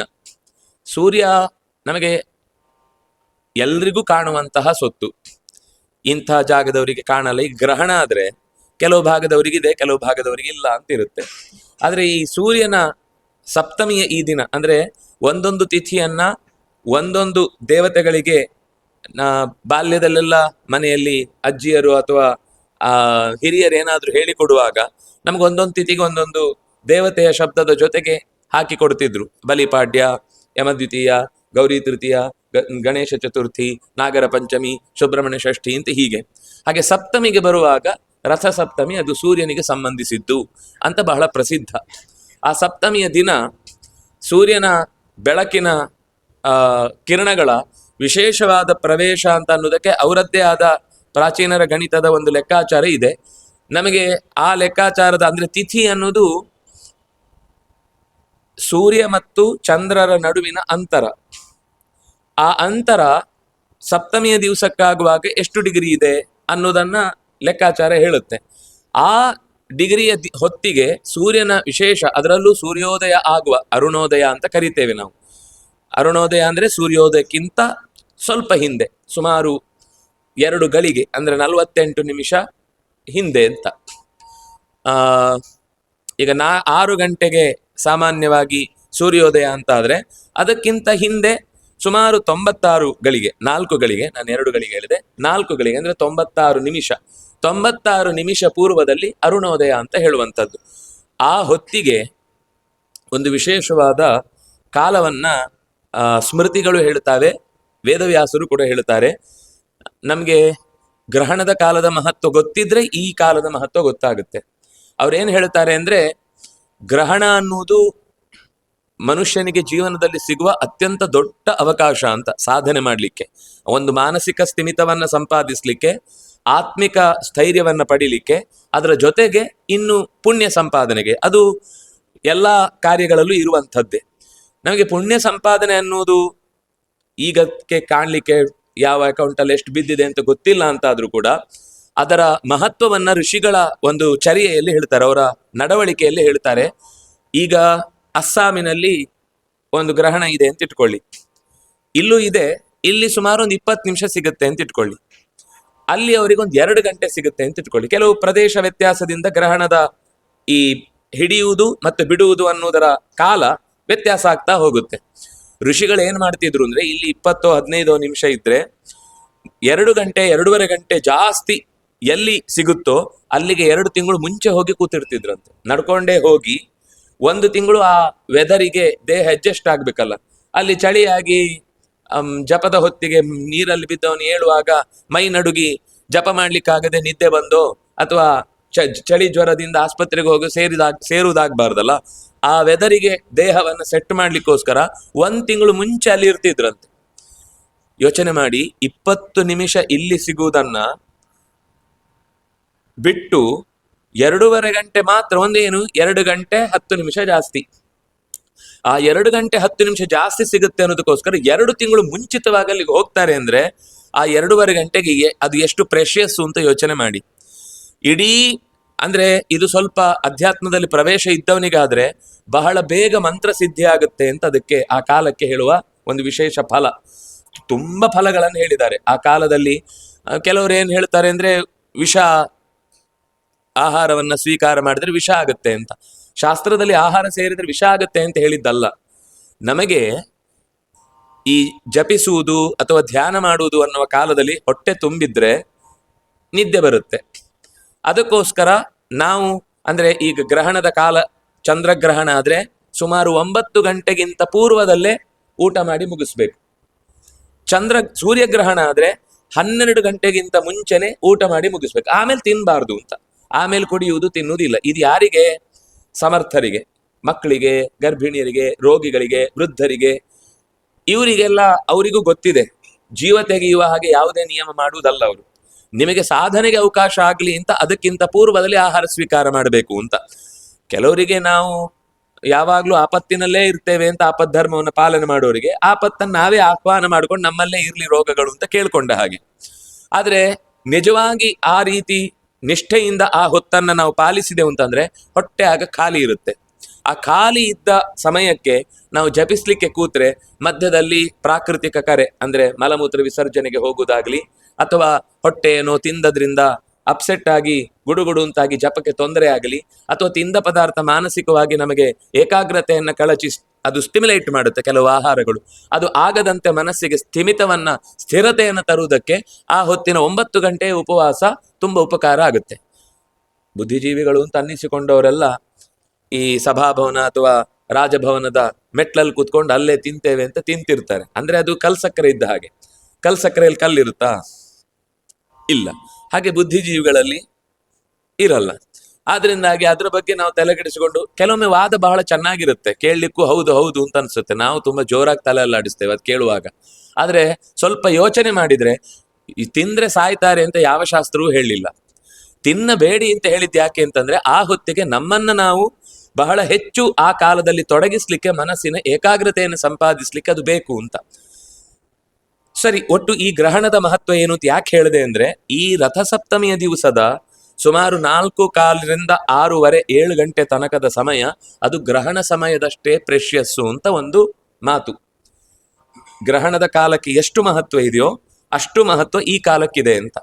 ಅಂದ್ರೆ ಇನ್ನು ಈ ಸಮಯದ ಮಾಘ ಸ್ನಾನ ಅಂತ ಕರೀತೇವೆ ನಾವೀಗ, ಈ ಪಕ್ಷ ಮುಗಿಯುವ ತನಕ ಮಾಘ ಸ್ನಾನ ಅಂತಂದ್ರೆ ಅದಕ್ಕೊಂದು ವಿಶೇಷ ಫಲ ಹೇಳ್ತಾರೆ. ಇದು ಏನ್ ವಿಚಿತ್ರ ಅಂದ್ರೆ ಗ್ರಹಣ ಕಾಲದ ಸ್ನಾನದ ಫಲ, ಮಾಘ ಸ್ನಾನದ ಕಾಲದ ಫಲ, ರಥಸಪ್ತಮಿಯ ಕಾಲದ ಸ್ನಾನದ ಫಲ ಎಲ್ಲವನ್ನೂ ಕೂಡ ಒಟ್ಟಿಗೆ ಕೊಡ್ಲಿಕ್ಕೆ ರಥಸಪ್ತಮಿ ಒಂದು ವಿಶೇಷವಾದ ದಿನ. ಸ್ನಾನದಿಂದ ಏನು ಫಲ? ಅದಕ್ಕಂತೂ ಲೆಕ್ಕ ಇಲ್ಲದಷ್ಟು ಫಲಗಳನ್ನು ಹೇಳುತ್ತಾರೆ. ಮನಸ್ಸು ಭಾವಶುದ್ಧಿ ಉಂಟಾಗ್ಲಿಕ್ಕೆ ಸ್ನಾನ ಬಹಳ ಮುಖ್ಯ. ಕೆಲವರು ಹೇಳುದುಂಟು ನಾವು ಸ್ನಾನ ಮಾಡಬೇಕಾಗಿಲ್ಲ, ಮನಸ್ಸು ಶುದ್ಧವಾಗಿರುತ್ತೆ ಅಂತ. ಶಾಸ್ತ್ರ ಹೇಳುತ್ತೆ ಅದು ಸುಳ್ಳು ಅಂತ. ನೀವು ಯಾವತ್ತೋ ಒಂದು ದಿವಸ ಅನಿವಾರ್ಯವಾಗಿ ಯಾರಿಗೋ ಸಹಾಯ ಮಾಡೋ ಸಮಯದಲ್ಲಿ ಮಡಿ ಮೈಲಿಗೆ ನೋಡ್ಬೇಕಾಗಿಲ್ಲ ಅನ್ನೋದು ಬಿಟ್ರೆ, ನಾವು ಆತ್ಮ ಸಾಧನೆ ಮಾಡ್ಕೊಳ್ಳುವಾಗ ಹೊರಗಿನ ಶುದ್ಧಿ ಬೇಕೇ ಬೇಕು. ಈಗ ನಾವೆಲ್ಲೋ ಯಾರೋ ಬಿದ್ದು ಹೋಗ್ತಾನೆ, ನಾವೆಲ್ಲೋ ಜಪದಲ್ಲೋ ಯಾವ್ದ್ರಲ್ಲೋ ಕೂತಿದ್ದೇವೆ, ಈಗ ನಾನು ಎದ್ದು ಹೋಗಲ್ಲ, ನಾನು ಏಕಾಗ್ರತೆ ಹಾಳಾಗುತ್ತೆ, ತೊಂದರೆ ಆಗುತ್ತೆ. ನಿಮ್ಗೆ ಬಿದ್ದದ್ದು ಗೊತ್ತಾದ್ಮೇಲೆನೆ ನೀವು ಹೇಳ್ಬೇಕಾದದ್ದು. ಅದು ಗೊತ್ತೇ ಆಗ್ಲಿಲ್ಲ ಅಂದ್ರೆ ನಿಮ್ಗೆ ಅದರ ದೋಷ ಇಲ್ಲ. ಆದ್ರೆ ಗೊತ್ತಾದ ಮೇಲೂ ಹೇಳದೆ ಹೋದೆವು ಅಂತಾದ್ರೆ ಅದೇ ಒಂದು ದೊಡ್ಡ ಅಪರಾಧದ ಸಂಕೇತ ಆಗುತ್ತೆ. ಅದರಿಂದಾಗಿ ಅಲ್ಲಿ ನಾವು ಮಡಿ ಮೈಲಿಗೆ ಇತ್ಯಾದಿಗಳನ್ನು ನೋಡ್ಬೇಕಾದ್ರೆ ಸಹಾಯ ಅಗತ್ಯ ಮೊದಲು, ಆಮೇಲೆ ಉಳಿದದ್ದು. ಅದೇ ರೀತಿ ಈ ಕಾಲದಲ್ಲಿ ನಾವು ಈಗ ಇಲ್ಲಿ ನಿಮ್ಗೆ ಅವಕಾಶ ಕಷ್ಟ ಅಂದ್ರೆ ಅವಗಾಹನ ಸ್ನಾನಕ್ಕೆ ಬಹಳ ಮಹತ್ವ. ಸ್ನಾನಕ್ಕೆ ಮಹತ್ವ, ಅದರಲ್ಲಿ ಅವಗಾಹನ ಸ್ನಾನಕ್ಕೆ ಮಹತ್ವ, ಅದರಲ್ಲೂ ರಥಸಪ್ತಮಿಯ ದಿವಸದ ಬೆಳಗಿನ ಕಾಲಕ್ಕೆ ಮಹತ್ವ, ಅದು ಗ್ರಹಣ ಕಾಲದ ಸಮಯ ಆದ್ರಿಂದಾಗಿ ಮತ್ತೂ ಮಹತ್ವ, ಇನ್ನು ಮಾಘ ಸ್ನಾನ ಆದ್ರಿಂದಾಗಿ ಅದಕ್ಕೆ ಇನ್ನೂ ಮಹತ್ವ. ಸ್ನಾನಕ್ಕೆ ಬಹಳ ಮಹತ್ವವನ್ನು ಕೊಡ್ತಾರೆ. ಅವಗಾಹನ ಅಂದ್ರೆ ಮುಳುಗಿ ಸ್ನಾನ ಮಾಡುವಂತಹ ವ್ಯವಸ್ಥೆ. ಮುಳುಗುವಾಗ ಏನಾಗುತ್ತೆ ಗೊತ್ತಾ? ಇಡೀ ದೇಹದ ಮೇಲೆ ಅಷ್ಟೂ ನೀರಿನ ಪ್ರೆಷರ್ ಒಟ್ಟಿಗೆ ಬೀಳುತ್ತೆ. ನಾವು ಸ್ನಾನ ಮಾಡುವಾಗ ಏನಾಗುತ್ತೆ ಅಂದ್ರೆ ಮೇಲಿನಿಂದ ದೇಹಕ್ಕೆ ಜಾರ್ಬೇಕದು, ಅಂದ್ರೆ ಅದು ಪೂರ್ತಿ ದೇಹಕ್ಕೆ ಒಳಗೆ ತನಕ ಪ್ರೆಷರ್ ಬೀಳಲ್ಲ. ಸ್ನಾನದ ಅಂದ್ರೆ ಅವಗಾಹನದ ವಿಶೇಷತೆ ಏನು ಅಂದ್ರೆ ಸೂರ್ಯನ ಕಿರಣಗಳು ನೀರಿನಲ್ಲಿ ಸಂಕ್ರಾಂತವಾಗಿ ಅದರಲ್ಲಿ ಸೌರಶಕ್ತಿ ಅನ್ನೋದು ತುಂಬಿರುತ್ತೆ, ಸೋಲಾರ್ ಪವರ್. ನಮ್ಗೆ ಯಾಕೆ ನಾನಿದನ್ನು ಬೇಕಾದ್ರೆ ನೀವು ಒಂದ್ಸರ್ತಿ ಪ್ರಯೋಗ ಮಾಡಿ ನೋಡಿ ಅಂತಾನು ಹೇಳ್ತೇನೆ. ಒಂದು 4 ರೀತಿಯಲ್ಲಿ ಸ್ನಾನದ ವ್ಯವಸ್ಥೆ ಇದೆ. ಒಂದೇನು ಅಂತಂದ್ರೆ ಸಮುದ್ರದಲ್ಲಿ ಸ್ನಾನ, ಎರಡನೇದು ನದಿಗಳಲ್ಲಿ ಸ್ನಾನ. ಅದರಲ್ಲೂ ನದಿಯಲ್ಲಿ ಇನ್ನೊಂಚೂರು ವ್ಯತ್ಯಾಸ ಇದೆ. ಸಂಗಮಗಳಾದ್ರೆ ಇನ್ನೂ ವಿಶೇಷ. ಸಂಗಮ ಅಂದ್ರೆ 2-3 ನದಿಗಳು ಸೇರುವ ಜಾಗ ಇದೆ, ಈಗ ಪ್ರಯಾಗದಂತಹ ಜಾಗದಲ್ಲಿ. ಅದು ಬಿಟ್ರೆ ಸಾಮಾನ್ಯ ನದಿಯ ಸ್ನಾನ, ಬಿಟ್ರೆ ಪ್ರಸಿದ್ಧ ಅಲ್ಲದ ನದಿಯಲ್ಲಿ ಸ್ನಾನ, ಅದು ಬಿಟ್ರೆ ಸರೋವರದಲ್ಲಿ ಸ್ನಾನ, ಅದು ಬಿಟ್ರೆ ಸಾಮಾನ್ಯ ಕೆರೆಯಲ್ಲಿ ಸ್ನಾನ, ಅದು ಬಿಟ್ರೆ ಬಾವಿಯ ನೀರನ್ನ ಸೇದಿ ಮಾಡುವ ಸ್ನಾನ, ಅದು ಬಿಟ್ರೆ ನಾವು ಶೇಖರಣೆ ಮಾಡಿಟ್ಟ ಪಾತ್ರೆಯಲ್ಲಿ ಶೇಖರಣೆ ಮಾಡಿಟ್ಟ ಸ್ನಾನ, ಅದಕ್ಕಿಂತ ನೆಕ್ಸ್ಟ್ ಬಿಸಿ ಮಾಡಿದ ನೀರಿನ ಸ್ನಾನ. ಅಂದ್ರೆ ನಾವು ನಮ್ಮ ಸ್ನಾನ ಎಲ್ಲಿ ಬಂದು ನಿಂತಿದೆ ಅಂದ್ರೆ ಇಲ್ಲಿಗೆ ಬಂದು ನಿಂತಿದೆ. ಯಾಕೆ ಅದು ಹಾಗಂತ ಹೇಳಿ ಸ್ನಾನ ಬೇಡಪ್ಪ, ಹೇಗೂ ಸ್ನಾನಕ್ಕೆ ಫಲ ಇಲ್ಲ ಅಂದ್ಮೇಲೆ ಯಾಕೆ ಸ್ನಾನ ಮಾಡ್ಬೇಕು ಅಂತ ಕೊಡ್ಬೇಡಿ. ಯಾಕಂದ್ರೆ ಉಳಿದವ್ರು ಬದುಕಬೇಕು, ಅದಕ್ಕೋಸ್ಕರ ಆದ್ರೂ ಸ್ನಾನ ಮಾಡ್ಲೇಬೇಕು ನಾವು. ನಮ್ಗೇನೋ ನಡೆಯತ್ತೆ ಅಂತ ಆದ್ರೂ ತೊಂದರೆ ಇಲ್ಲ. ಅಂದ್ರೆ ಇದು ಕ್ರಮವಾಗಿ ನೀವು ಗಮನಿಸಿ, ಯಾವ ನೀರು ಸೂರ್ಯನ ಬೆಳಕಿಗೆ ಹೆಚ್ಚು ಹೆಚ್ಚು ಒಡ್ಡಿಕೊಂಡಿದೆಯೋ ಆ ನೀರಿಗೆ ಹೆಚ್ಚು ಫಲವನ್ನು ಹೇಳ್ತಾರೆ. ಸಮುದ್ರದಕ್ಕೆ ಯಾಕೆ ಅಷ್ಟು ಬೆಲೆ ಜಾಸ್ತಿ ಅಂದ್ರೆ ಎಲ್ಲದಕ್ಕಿಂತ ಹೆಚ್ಚು ಸಂಕ್ರಾಂತ ಆಗುದು ಸಮುದ್ರದ ನೀರಿನಲ್ಲಿ, ಯಾಕಂದ್ರೆ ಅದರ ಅಗಾಧತೆ ಜಾಸ್ತಿ. ನಿಮ್ಗೆ ಈ ಪ್ಯಾನೆಲ್ಗಳನ್ನ ಜಾಸ್ತಿ ಹಾಕಿದಾಗೆ ಕರೆಂಟ್ ಜಾಸ್ತಿ ಉತ್ಪತ್ತಿ ಆಗುತ್ತೆ, ಸಿಂಪಲ್. ಅದೇ ರೀತಿ 3-4 ನದಿಗಳು ಸೇರುವಾಗ ಅದರ ಸೂರ್ಯನ ಸಂಕ್ರಾಂತವಾದ ಶಕ್ತಿ ಸಮುದ್ರಕ್ಕಿಂತ ಸ್ವಲ್ಪ ಕಮ್ಮಿ. ಅದರ ನೆಕ್ಸ್ಟ್ ಸಾಮಾನ್ಯ ನದಿ, ಅಂದ್ರೆ ವಿಸ್ತಾರವಾಗಿ ಹರಿಯುವ ಪ್ರಸಿದ್ಧ ನದಿ, ಆಮೇಲೆ ಸಾಮಾನ್ಯ ನದಿ, ಆಮೇಲೆ ಸರೋವರ. ಇನ್ನೂ ಒಂದು ಸಿಂಪಲ್ ಹೇಳ್ಬೇಕಂದ್ರೆ ಓಪನ್. ಯಾವುದು ಸೂರ್ಯನ ಬಿಸನಿಗೆ ಓಪನ್ ಇರುತ್ತೋ ಅದರಲ್ಲಿ ಯಾವಾಗ್ಲೂ ಸೂರ್ಯನ ಕಿರಣ ಸಂಕ್ರಾಂತ ಆಗುತ್ತೆ. ಸೂರ್ಯನ ಕಿರಣಕ್ಕೆ ಅದು ನಮ್ಗೆ ಸಾಮಾನ್ಯ ಗೊತ್ತಿದೆ, ಡಿ ಜೀವಸತ್ವ ಸಿಗುತ್ತೆ ಅಂತ, ಡಿ ವಿಟಮಿನ್ ಸಿಗುತ್ತೆ ಅಂತ. ಇನ್ನು ಚಂದ್ರನಿಂದ B12 ಸಿಗುತ್ತೆ ಅಂತ. ಇದೆರಡು ಬಿಟ್ಟು ಕೂಡ ಪ್ರಕೃತಿಯಲ್ಲಿ ಅನೇಕ ರೀತಿಯ ಆ ವಿಕಿರಣಗಳು ನೀರಿನಲ್ಲಿ ಸಂಕ್ರಾಂತ ಆಗಿ ಅದು ಮನುಷ್ಯನಿಗೆ ಸಿಗುವುದು ನೀರಿನ ಮೂಲಕ. ನೀರು ಅಂದ್ರೆ ಏನು ಅಂತ ಗೊತ್ತಾಗ್ಬೇಕು ನಮಗೆ. ನೀರು ಅಂದ್ರೆ ಅದೊಂದು ನಾವು ಯಾರು ಕಂಡು ಹಿಡಿಯಲಾಗದ ಒಂದು ಮಿನಿ ಕಂಪ್ಯೂಟರ್. ಅದು ನೀರು ಅಂದ್ರೆ ಅದೇ ಒಂದು ಕಂಪ್ಯೂಟರ್. ನಿಮ್ಗೆ ಗೊತ್ತಿದೆ, ನೀವು ಜಪ ಮಾಡುವಾಗ ಒಂದು ಲೋಟೆಯಲ್ಲೋ ಅಥವಾ ಪಾತ್ರೆಯಲ್ಲೋ ನೀರಿಟ್ಟು ನೀವೊಂದು ಯಂತ್ರ ಬರೆದು ಅದನ್ನ ಕೈಯಲ್ಲಿ ಹಿಡಿದು ಮಂತ್ರವನ್ನ ಜಪಿಸಿ ಸೂರ್ಯನಿಗೆ ಅರ್ಘ್ಯವನ್ನ ಕೊಡ್ತೀರಿ. ನಾವೇನ್ ಅನ್ಕೊಂಡಿದ್ದೇವೆ, ನೀರು ಕೊಟ್ರೆ ನಮ್ ಕೆಲಸ ಮುಗೀತು, ಯಾರು ನೋಡೋರು ನಮ್ ಜಪ ಮಾಡ್ತಾ ಇದ್ರು, ಕರೆಕ್ಟ್ ಟೈಮಿಗೆ ಅರ್ಘ್ಯ ಕೊಡ್ತಾ ಇದ್ದಾನೆ ಅಂತ ಇಷ್ಟ ಅನ್ಕೊಳ್ತಾರೆ ಅಂತ ಆ ಸಮಾಧಾನದಲ್ಲಿ ಇದ್ದೇವೆ. ಆದ್ರೆ ನಿಜವಾಗಿ ನಾವು ಬರೆದ ಯಂತ್ರ ಇದೆಯಲ್ವಾ, ಅಕ್ಷರಗಳಿರ್ಬೋದು, ಆ ಗೆರೆಗಳಿರ್ಬೋದು, ಅದಕ್ಕೆ ಒಂದು ಸೂಚನೆ. ಅದು ಆ ಅಕ್ಷರಗಳಿಂದ ಅದರದ್ದೇ ಆದ ಕೆಲವು ಮೆಸೇಜ್ ಅನ್ನ ನೀರು ತಗೊಳುತ್ತೆ. ಆ ಯಂ ಅಥವಾ ರಂ ಅಥವಾ ವಂ ಅಥವಾ ಹ್ರೀಂ ಅಥವಾ ಭೂಹು ಅಥವಾ ಭುವಃ ಅಥವಾ ಸ್ವಹ ಅನ್ನುವ ಇಷ್ಟು ಮಂತ್ರಗಳು ಅದು ಅಸ್ತ್ರಗಳು. ನೀರು ನಾವು ಆ ಗೆರೆಗಳನ್ನ ಬರೆದಾಗ ನಾವು ಹಾಕಿದ ಅಕ್ಷರಗಳಿಂದ ಸ್ವೀಕರಿಸಿದ ಎನರ್ಜಿಯನ್ನ ಅದು ನೀರು ತಗೊಂಡು ನಾವು ಅರ್ಘ್ಯ ಬಿಡುವಾಗ ಅದು ಸೂರ್ಯನ ಮೂಲಕ ಉಂಟಾಗುವಂತಹ ಏನು ಪ್ರಾಕೃತಿಕ ತೊಂದರೆಗಳು, ಅದರಲ್ಲಿ ಮಂದೇಹ ರಾಕ್ಷಸರದ್ದು ಒಂದು ಕಥೆಯನ್ನು ಹೇಳುತ್ತಾರೆ. ಒಂದು ನಮ್ಮ ಕೃತಜ್ಞತೆ ಸಲ್ಲಿಸುವ ಕ್ರಮ, ಎರಡನೇದು ಆ ರಾಕ್ಷಸರನ್ನ ಸಂಹರಿಸಲಿಕ್ಕೆ ನಮ್ಗೊಂದು ಜವಾಬ್ದಾರಿ ಇದೆ. ಮಂದೇಹ ಅಂದ್ರೆ ಇನ್ನೇನು ಅಲ್ಲ, ಬೆಳಗ್ಗೆ ಎದ್ದು ಸರಿಯಾದ ಕಾಲಕ್ಕೆ ಕೊಡಬೇಕು ಅಂದ್ರೆ ನಾವು ಆ ಹೊತ್ತಿಗೆ ಹೊದಿಕೆಯಿಂದ ಹೊರಗೆ ಬರ್ಲಿಕ್ಕೆ ಮನಸ್ಸು ಬರಲ್ಲ. ಮಂದ ಅಂದ್ರೆ ನಿಧಾನ, ಈಹ ಅಂದ್ರೆ ಆಸೆ, ಏಳುದು ಬೇಡ, ಇನ್ನು ಸ್ವಲ್ಪ ಹೊತ್ತು ಮಲಗೋಣ, ಇನ್ನೂ ಸ್ವಲ್ಪ ಹೊತ್ತು ಮಲಗೋಣ ಅಂತ ನಮ್ಮ ಮಂದ ಬುದ್ಧಿ ಇದೆಯಲ್ಲ, ನಾವು ಇನ್ನೂ ಏಳುವುದಕ್ಕಾಗದೇ ಇರೋ ಔದಾಸೀನ್ಯ ಬುದ್ಧಿ ಇದೆ, ಅದೇ ಮಂದೇಹ. ಆ ಮಂದೇಹವನ್ನ ಕೊಲ್ಲುವುದು ಅಂದ್ರೆ ನಾವು ಅಷ್ಟೊತ್ತಿಗೆ ಸರಿಯಾಗಿ ಎದ್ದು ಅರ್ಕೆ ಕೊಡ್ತಾ ಇದ್ದೇವೆ ಅಂದ್ರೆ ನಮ್ಮ ಔದಾಸ್ಯವನ್ನ ಬಿಟ್ಟಿದ್ದೇವೆ ಅಂತ ಅರ್ಥ. ಆ ಬಿಡುವುದಕ್ಕೆ ಸರಿಯಾಗಿ ಒಂದಿಷ್ಟು ಕಾರಣಗಳಿವೆ. ಆ ಕಾರಣಗಳನ್ನ ಭೌತಿಕವಾಗಿಯೂ ಕೂಡ ಸೂರ್ಯನ ಮೂಲಕ ಕೆಲವು ತೊಂದರೆ ಕೊಡುವಂತಹ ದುಷ್ಟಶಕ್ತಿಗಳಿದ್ದಾವೆ. ಅದನ್ನ ಸಂಹರಿಸುವುದಕ್ಕೋಸ್ಕರ ಅಸ್ತ್ರದಂತೆ ಪ್ರಯೋಗ ಮಾಡುದು. ನೀವು ವಿಜ್ಞಾನದ ವಿದ್ಯಾರ್ಥಿಗಳಾದವರಿಗೆ ಗೊತ್ತಿರುತ್ತೆ ನೀರಿನಲ್ಲಿ ಹೇಗೆ ಶಕ್ತಿ ಸಂಕ್ರಾಂತ ಆಗುತ್ತೆ ಅಂತ. ನೀವು ಅದನ್ನು ಸೂಕ್ಷ್ಮದರ್ಶಿಕೆಯಲ್ಲಿ ಗಮನಿಸಿದ್ರೆ ಅದರ ಆರಾ ತರ ಅದರದ್ದೊಂದು ಚಿತ್ರ ಬರುತ್ತೆ. ನಕ್ಷತ್ರಗಳನ್ನ ಪುಡಿ ಮಾಡಿದ್ರೆ ಹೇಗೆ ಕಾಣುತ್ತೋ ಹಾಗೆ ಬಿಡಿಸಿಕೊಂಡ ಹಾಗೆ ನೀರಿನ ಒಳಗಿನ ಶಕ್ತಿ ಕಾಣುತ್ತೆ. ಅಂದ್ರೆ ಪ್ರತಿಯೊಂದು ವಸ್ತುವಿನಲ್ಲೂ ಅದರದ್ದೇ ಆದ ಒಂದು ಗುಣಧರ್ಮ ಇದೆ. ನೀರಿನಲ್ಲಿ ಎಲ್ಲದಕ್ಕಿಂತ ಹೆಚ್ಚು ನಾವು ಹೇಳಿದ್ದನ್ನ ನೆನಪಿಟ್ಟುಕೊಳ್ಳುವ ಶಕ್ತಿ ಇದೆ.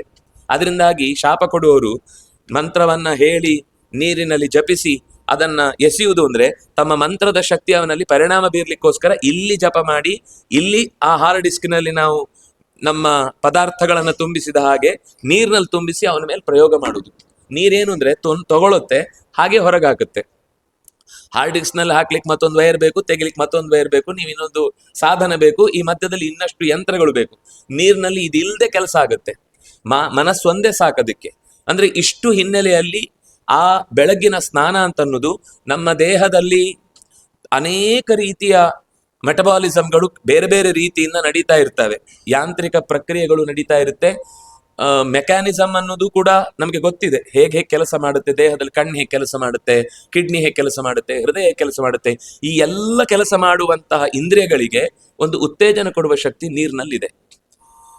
ಆದ್ರಿಂದಾಗಿ ಅದು ಕೂಡ ಹೇಗೆ ಅಂದ್ರೆ ಬೆಳಗ್ಗೆ ಎದ್ದ ತಕ್ಷಣ ಆ ನೀರಿನ ವಿಶೇಷ ಗುಣವನ್ನ ಹೇಳುತ್ತಾರೆ. ಬೆಳಗ್ಗೆ ಯಾಕೆ ಎಲ್ಲದಕ್ಕಿಂತ ಮುಂಚೆ ನಾವು ಆ ಸ್ನಾನವನ್ನ ಮಾಡಬೇಕು ಅಂತ ಹೇಳುವಾಗ ಅದರಲ್ಲೂ ಗಂಗೆ ಮೊದಲಾದವರನ್ನ ಸ್ಮರಣೆ ಮಾಡಿ, ನೈರ್ಮಲ್ಯಂ ಭಾವಶುದ್ಧಿಶ್ಚ ವಿನಾ ಸ್ನಾನಂ ನ ವಿದ್ಯತೆ ತಸ್ಮಾನ್ ಮನೋ ವಿಶುದ್ಧ್ಯರ್ಥಂ ಸ್ನಾನಮಾದೌ ವಿಧೀಯತೆ. ಆದೌ ಸ್ನಾನಂ ವಿಧೀಯತೆ. ಎಲ್ಲದಕ್ಕಿಂತ ಮುಂಚೆ ನಮ್ಮ ನಿತ್ಯದ ಶೌಚವನ್ನು ಮುಗಿಸಿ ಬೇರೆ ಯಾವುದೇ ಕರ್ತವ್ಯ ಮಾಡುವುದಕ್ಕೆ ಮುಂಚೆ ನಮಗೆ ಸ್ನಾನ ಅನ್ನೋದು ಪ್ರಧಾನ. ಸ್ನಾನಕ್ಕೆ ನೂರಾರು ಫಲ. ನಮ್ಮ ಮುಖದಲ್ಲಿ ಮೈಕಾಂತಿ ಅಂತ ಏನೇನೋ ಹಚ್ಕೊಂಡು ನಾವು ಬೆಳ್ಳಗಾಗಬೇಕು ಅಂತ ಪ್ರಯತ್ನ ಪಡ್ತೇವಲ್ಲ, ಅವ್ರು ಹೇಳ್ತಾರೆ ನೀವು ಸ್ನಾನ ನಿತ್ಯ ಬರೀ ನೀರಿನಿಂದಲೇ ಚೆನ್ನಾಗಿ 16 ಬಾರಿ ಮುಖಕ್ಕೆ, ದಿನಕ್ಕೆ ಒಂದು ಕನಿಷ್ಠ 4 ಬಾರಿ ಆದ್ರೂ ಕೂಡ ನಾವು ಮುಖಕ್ಕೆ ನೀರು ಹಾಕಿದ್ರೆ ಮುಖದಲ್ಲಿ ಮೊಡವೆ ಹುಟ್ಟಲ್ಲ, ಅಥವಾ ಏನು ಕಾಂತಿಹೀನವಾಗುವುದು ಅಂತಿಲ್ಲ. ದೃಷ್ಟಿ ದೋಷ ಇದ್ರೆ ಪರಿಹಾರ ಆಗುತ್ತೆ. ಸ್ನೋರಿಂಗ್ ಅಥವಾ ಮೂಗು ಕಟ್ಟುವುದು ಅನ್ನುವ ರೀತಿಯ ದೋಷಗಳಿದ್ರೆ ಪರಿಹಾರ ಆಗುತ್ತೆ. ಹೀಗೆ ಇಡೀ ದೇಹದಲ್ಲಿ ಕರೆಂಟ್ ಸಂಚಾರ ಆದ ಹಾಗೆ ನೀರು ಅನ್ನೋದು ಸ್ನಾನ ಮಾಡುವಾಗ, ತಣ್ಣೀರಾದ್ರೆ ಬಿಸಿನೀರು ಕೆಲವರಿಗೆ ಬೇಕಾಗುತ್ತೆ, ಆಯುರ್ವೇದವೇ ಹೇಳುತ್ತೆ. ಆದಷ್ಟು ತಣ್ಣೀರು ಈ ದಿವಸ ಆದ್ರೂ, ನಾವು ಗ್ರಹಣ ದಿವಸ ಮಾಡುವ ಹಾಗೆ ಅಥವಾ ಯಾವುದಾದ್ರೂ ವಿಶೇಷ ವಿಧಿಯ ದಿವಸ ಮಾಡುವ ಹಾಗೆ ಈ ದಿವಸ ಆದ್ರೂ ಕೂಡ ನಾವು ಅದನ್ನು ಅಭ್ಯಾಸ ಮಾಡಿದ್ರೆ, ಪ್ರತಿನಿತ್ಯ ಮಾಡಿದ್ರೆ ತುಂಬಾ ಒಳ್ಳೇದು. ಯಾಕೆಂದ್ರೆ ಒಂದು ಹಂತ 40 ದಾಟಿದ ಮೇಲೆ ಕಷ್ಟವೇ. ದೇಹಕ್ಕೆ ನೀವು ಒತ್ತಾಯಪೂರ್ವಕವಾಗಿ ಇಂಥದ್ದನ್ನೆಲ್ಲ ಮಾಡ್ಲಿಕ್ಕೆ ಹೋದ್ರೆ ರೋಗ ನಿರೋಧಕ ಶಕ್ತಿ ಕಮ್ಮಿ ಆಗುವಾಗ ನಾವು ಅನಿವಾರ್ಯವಾಗಿ ಬಿಸಿ ನೀರಿಗೆ ದಾಟಬೇಕಾಗುತ್ತೆ. ಆದ್ರೆ ಈಗ ನಾವು ತಣ್ಣೀರನ್ನು ಎಷ್ಟು ಪ್ರಾಕ್ಟೀಸ್ ಮಾಡಿ ಅಭ್ಯಾಸ ಮಾಡ್ತೇವೋ ಅಷ್ಟು ನಮ್ಮ ದೇಹಕ್ಕೆ ಜಾಡ್ಯ ಕಮ್ಮಿ ಆಗುತ್ತೆ. ನಮಗೆ ಓದ್ಲಿಕ್ಕೆ ಕೂತ ತಕ್ಷಣ ನಿದ್ದೆ ಬರುತ್ತೆ, ಅಥವಾ ಓದಿದ್ದು ತಲೆಯಲ್ಲಿ ಉಳಿಯುವುದಿಲ್ಲ, ನೆನಪಿನ ಶಕ್ತಿ ಹಾರಿ ಹೋಗುತ್ತೆ ಅನ್ನುವ ಈ ಏನ್ ಸಮಸ್ಯೆ ಇದೆ, ಇದಕ್ಕೆ ತಣ್ಣೀರಿನ ಸ್ನಾನ ಅನ್ನೋದು ಒಂದು ವಿಶೇಷ ಫಲವನ್ನ ಕೊಡುತ್ತೆ ಅಂತ ಅವರು ಹೇಳ್ತಾರೆ. ಹಾಗಾಗಿ ಬೆಳಗ್ಗೆ 4 ಗಂಟೆ 4:15ರಿಂದ 6:30 ಒಳಗೆ ಸ್ನಾನವನ್ನ ಮಾಡುವಂಥದ್ದು ರಥಸಪ್ತಮಿಗೊಂದು ವಿಶೇಷ. ಅದಕ್ಕೊಂದು ವಿಧಿ ಇದೆ. ನಿಮಗೆ ಅರ್ಕಪತ್ರ ಅಂತ ಹೇಳ್ತಾರೆ, ಎಕ್ಕೆ ಗಿಡದ ಎಲೆಗಳು ಸಿಗ್ತವೆ. ಬೆಂಗಳೂರಲ್ಲಂತೂ ಎಲ್ಲಾ ಬೀದಿಗಳಲ್ಲಿ ಸಿಗುತ್ತೆ, ಹುಡುಕಿದ್ರೆ 7 ಎಲೆ ಬೇಕಂತೆ ಒಬ್ರಿಗೆ. ಒಂದ್ಸರ್ತಿ ಪಾಪ ಧ್ವಂಸ ಆಗತ್ತೆ ಈ ಒಂದು ದಿವಸಕ್ಕೆ, ಎಲ್ಲರೂ ಅದನ್ನೇ ತರ್ತಾರೆ. ಆದ್ರೆ ಅದೇನ್ ಸಾಯಲ್ಲ, ಅಂದ್ರೆ ಪೂರ್ತಿ ಸ್ಪೀಶೀಸ್ ನಾಶ ಆಗುವಂತದ್ದೇನಲ್ಲ. ಯಾಕಂದ್ರೆ ಅದು ಬಹಳ ಬೇಗ ತಾನಾಗಿ ಬೆಳೆಯುತ್ತೆ, ನಾವು ನೆಟ್ಟು ಬೆಳೆಸ್ಬೇಕಾದ್ದೇನಿಲ್ಲ. ಅದೊಂಥರ ವೀಡ್ ಇದ್ದ ಹಾಗೆ. ಆದ್ರೆ ಅವರಿಗೆ ವೀಡಲ್ಲೂ ಕೂಡ ಒಳ್ಳೆಯ ಗುಣ ಕಂಡಿದೆ. ಅದು ಅರ್ಕಪತ್ರ ಅನ್ನೋದು ಸೂರ್ಯನಿಗೆ ಬಹಳ ಇಷ್ಟವಾದ ಪತ್ರ. ಮತ್ತೆ ಅದರಲ್ಲಿ ರೋಗ ನಿರೋಧಕ ಶಕ್ತಿ, ಚರ್ಮಕ್ಕೆ ಸಂಬಂಧಪಟ್ಟ ರೋಗ ಮತ್ತು ಹಲ್ಲು ನೋವಿಗೆ ಸಂಬಂಧಪಟ್ಟ ರೋಗ, ಆದ್ರೆ ಒಂದು ಜಾಗ್ರತೆ ಇರಬೇಕು, ಅದರ ಸೊನೆ ಅಥವಾ ಬಿಳಿಯ ಹಾಲ್ ತರ ಇರುತ್ತಲ್ಲ, ಅದು ಕಣ್ಣಿಗೆ ತಾಗುವ ಹಾಗೆ ಮಾತ್ರ ಮಾಡ್ಕೊಳ್ಬಾರ್ದು. ಕಣ್ಣಿಗೆ ಅದು ಡೈರೆಕ್ಟ್ ಆಗಿ ತಾಗಿದ್ರೆ ಕಣ್ಣು ಮಂದಾಗತ್ತೆ. ಅದು ಬಿಟ್ಟು ಉಳಿದಂತೆ ದೇಹಕ್ಕೆ ಇಡೀ ಅದರ ಎಲೆಯಿಂದ ಅನೇಕ ರೀತಿಯ ಉಪಯೋಗಗಳನ್ನು ಶಾಸ್ತ್ರಕಾರರು ಹೇಳ್ತಾರೆ. 2 ರೀತಿಯಲ್ಲಿ ಸ್ನಾನಕ್ಕೆ ಆ ಎಲೆಯನ್ನು ಬಳಸಬೇಕು ಅಂತ ಹೇಳ್ತಾರೆ. ಒಂದು, ನಮಗೆ ಎಲ್ರಿಗೂ ಸಾಧ್ಯ ಆಗಬೇಕು ಅಂತಂದ್ರೆ ಎಲ್ರೂ ಮೀಯುವಂತಹ ನೀರಿಗೆ ಒಂದು 16 ಎಲೆಗಳನ್ನು ಒಮ್ಮೆ ಹಾಕಿ ಬಿಡ್ಬೋದು ಒಂದ್ಸಲಕ್ಕೆ. ಆದ್ರೆ ಪ್ರತ್ಯೇಕವಾಗಿ ನಮ್ಗೆ ಅಷ್ಟು ಎಲೆ ಸಿಕ್ಕಿತು ಅಂದ್ರೆ ತಲೆಯ ನೆತ್ತಿಯ ಮೇಲೆ ಆ ಎಲೆಯನ್ನ ಕೌಚಿ ಹಾಕಿ ಒಂದೆಲೆ ಆ ಎಲೆ ತೆಗೆದಿಡುದು, 2ನೇ ಬಾರಿ ಮತ್ತೆ 2ನೇ ಎಲೆ, ಮತ್ತೆ ನೀರು ಹಾಕೊಳ್ಳೋದು, ತೆಗೆದಿಡುದು, ಹೀಗೆ 7 ಬಾರಿ ಎಲೆಯನ್ನು ಇಟ್ಟುಕೊಂಡು 7 ತಂಬಿಗೆ ನೀರನ್ನ ಹಾಕೊಳ್ಳೋದು ಒಂದು ಕ್ರಮ. ಇನ್ನೊಂದು ಕ್ರಮ ಇದೆ, ತಲೆಯ ಮೇಲೆ 1, ಎದೆಯ ಹೆಗಲ ಮೇಲೆ 2, ಅಂದ್ರೆ ಹೀಗೆ ಎದೆಯ ಮೇಲೆ 2, ತೊಡೆಯ ಮೇಲೆ 2 ಇಟ್ಟುಕೊಂಡು ಸ್ನಾನ ಮಾಡುವಂಥದ್ದು ಇನ್ನೊಂದು ಕ್ರಮ. ಅಲ್ಲಿಗೆ 7 ಎಲೆ ಆಗುತ್ತೆ. 7 ಅನ್ನೋದು ಸೂರ್ಯನಿಗೆ ಸಂಬಂಧಿಸಿದ ಸಪ್ತಮಿಯೂ ಆದದ್ರಿಂದ ಅದೊಂದು ವಿಶೇಷ ಸಂಬಂಧ ಇದೆ. 12 ಅನ್ನೋದು ಒಂದು ಸಂಬಂಧ ಇದೆ, 7 ಅನ್ನೋದು ಒಂದು ಸಂಬಂಧ ಇದೆ. 12 ಏನು ಅಂದ್ರೆ ನಾವು ಸೂರ್ಯ ನಮಸ್ಕಾರ ಅಂತ ಹೇಳ್ತೇವಲ್ಲ, ಆ ಸೂರ್ಯ ನಮಸ್ಕಾರ 12 ನಾಮಗಳಿಂದ ಕೂಡಿರುವಂತಹ 12 ಭಂಗಿಗಳಿಗೆ ಉಪಯುಕ್ತವಾದಂತಹ ಒಂದು ಪೂರ್ಣ ರೀತಿಯಲ್ಲಿ ಅದು ದೇಹಕ್ಕೆ ಬೇಕಿರುವ ಎಲ್ಲಾ ರೀತಿಯ ಚಟುವಟಿಕೆಯನ್ನು ಹುಟ್ಟಿಸ್ಲಿಕ್ಕಿರುವಂತಹ ಒಂದು ಆಸನ ವಿಶೇಷ ಸೂರ್ಯ ನಮಸ್ಕಾರ ಅನ್ನೋದು. ಗೊತ್ತಿದೆ ನಿಮಗೆ, ನೀವು ಕೇಳಿರ್ತೀರಿ. ಸಾಮಾನ್ಯ ಆ ದಿವಸ 108 ಸೂರ್ಯ ನಮಸ್ಕಾರ ಮಾಡಬೇಕು ಅಂತೆಲ್ಲ ಹೇಳ್ತಾರೆ. ಅಭ್ಯಾಸ ಇದ್ದು ಮಾಡಿ, ಯಾವತ್ತೂ ಮಾಡದವರು ಅವತ್ತು ಮಾಡ್ಲಿಕ್ಕೆ ಹೋಗಿ ಆಮೇಲೆ ಮಲ್ಕೊಳ್ಳೋ ಕಾರ್ಯಕ್ರಮ ಆಗ್ಬಾರ್ದು ಕೈಕಾಲು ನೋವಿನಿಂದ. ಕನಿಷ್ಠ ಪಕ್ಷ 12 ಆದ್ರೂ ಮಾಡ್ಲೇಬೇಕು. ಸೂರ್ಯನಿಗೆ ನಿತ್ಯದಲ್ಲೇ ನಾವು ನಮಸ್ಕರಿಸದೆ ಹೋದೆವು ಅಂತ ಆದ್ರೆ ಪಾಪಿಗಳು ಅಂತ ಬೈಯತ್ತೆ ಪುರಾಣ. ವಿಷ್ಣು ಪುರಾಣದಲ್ಲಿ ಅನೇಕ ಎಚ್ಚರಿಕೆಗಳನ್ನು ಕೊಡುತ್ತೆ. ನಾವು ನಿತ್ಯ ಸೂರ್ಯನಿಂದ ಉಪಕೃತರು. ನಮ್ಮ ಮೈಗೆ ಸೂರ್ಯನ ಬೆಳಕು ಬೀಳುವುದರಿಂದಲೇನೆ ಅನೇಕ ರೀತಿಯ ಆರೋಗ್ಯ ಉಳಿಯುವಂಥದ್ದು.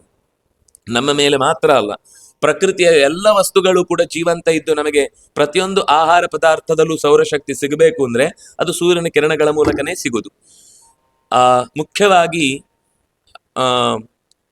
ನಾವು ಹೊರಗಡೆ ಎಷ್ಟು ಉಗಿದಿರ್ತಾರೆ, ಗಲೀಜಿರುತ್ತೆ, ದುರ್ವಾಸನೆಗಳಿರ್ತವೆ. ಪ್ರಕೃತಿಯಲ್ಲಿ ತಾನಾಗಿ ಅದು ಕ್ಲೀನ್ ಆಗದೆ ಹೋಗಿದ್ದಿದ್ರೆ ನಾವು ಬದುಕುದು ಹೇಗಿತ್ತು ಯೋಚನೆ ಮಾಡಿ.